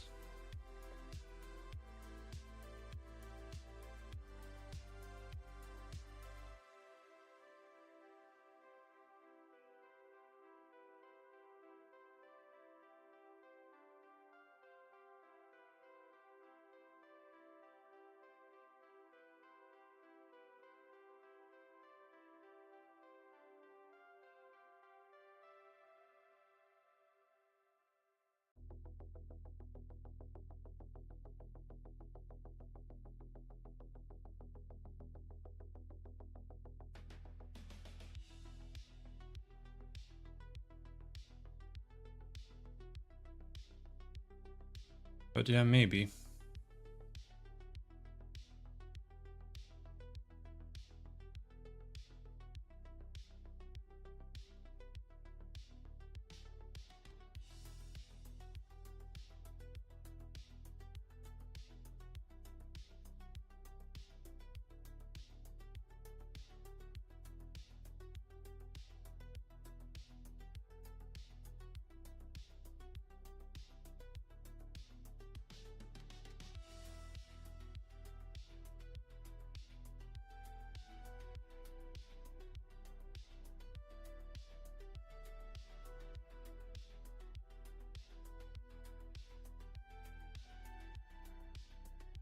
Yeah, this was actually a really nice one. It's got like interactive stuff and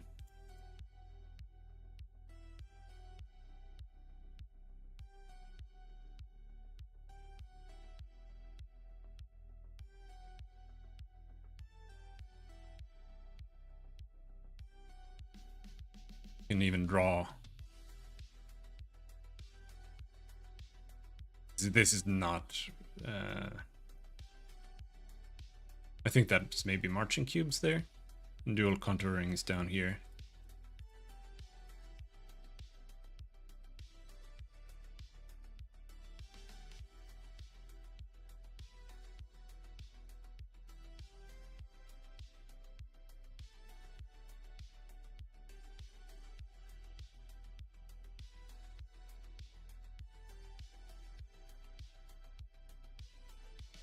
Yeah.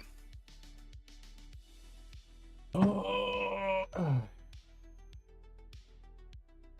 All right. Well, I do think I mostly understand this stuff now.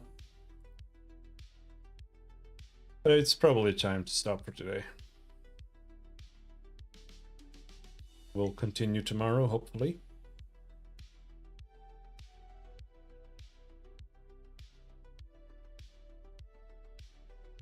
But I also need to work on our website and do some writing tomorrow. So there's a lot of stuff to be done. Oh, too much for one person, to be honest. But it is what it is.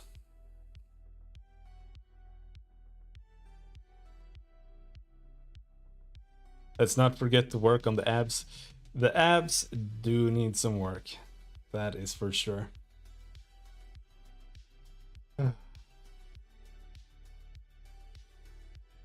I should lift some weights.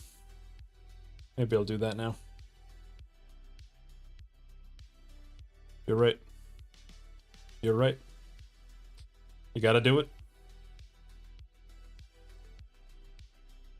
But yeah, thanks for all the help. It's really, really helpful.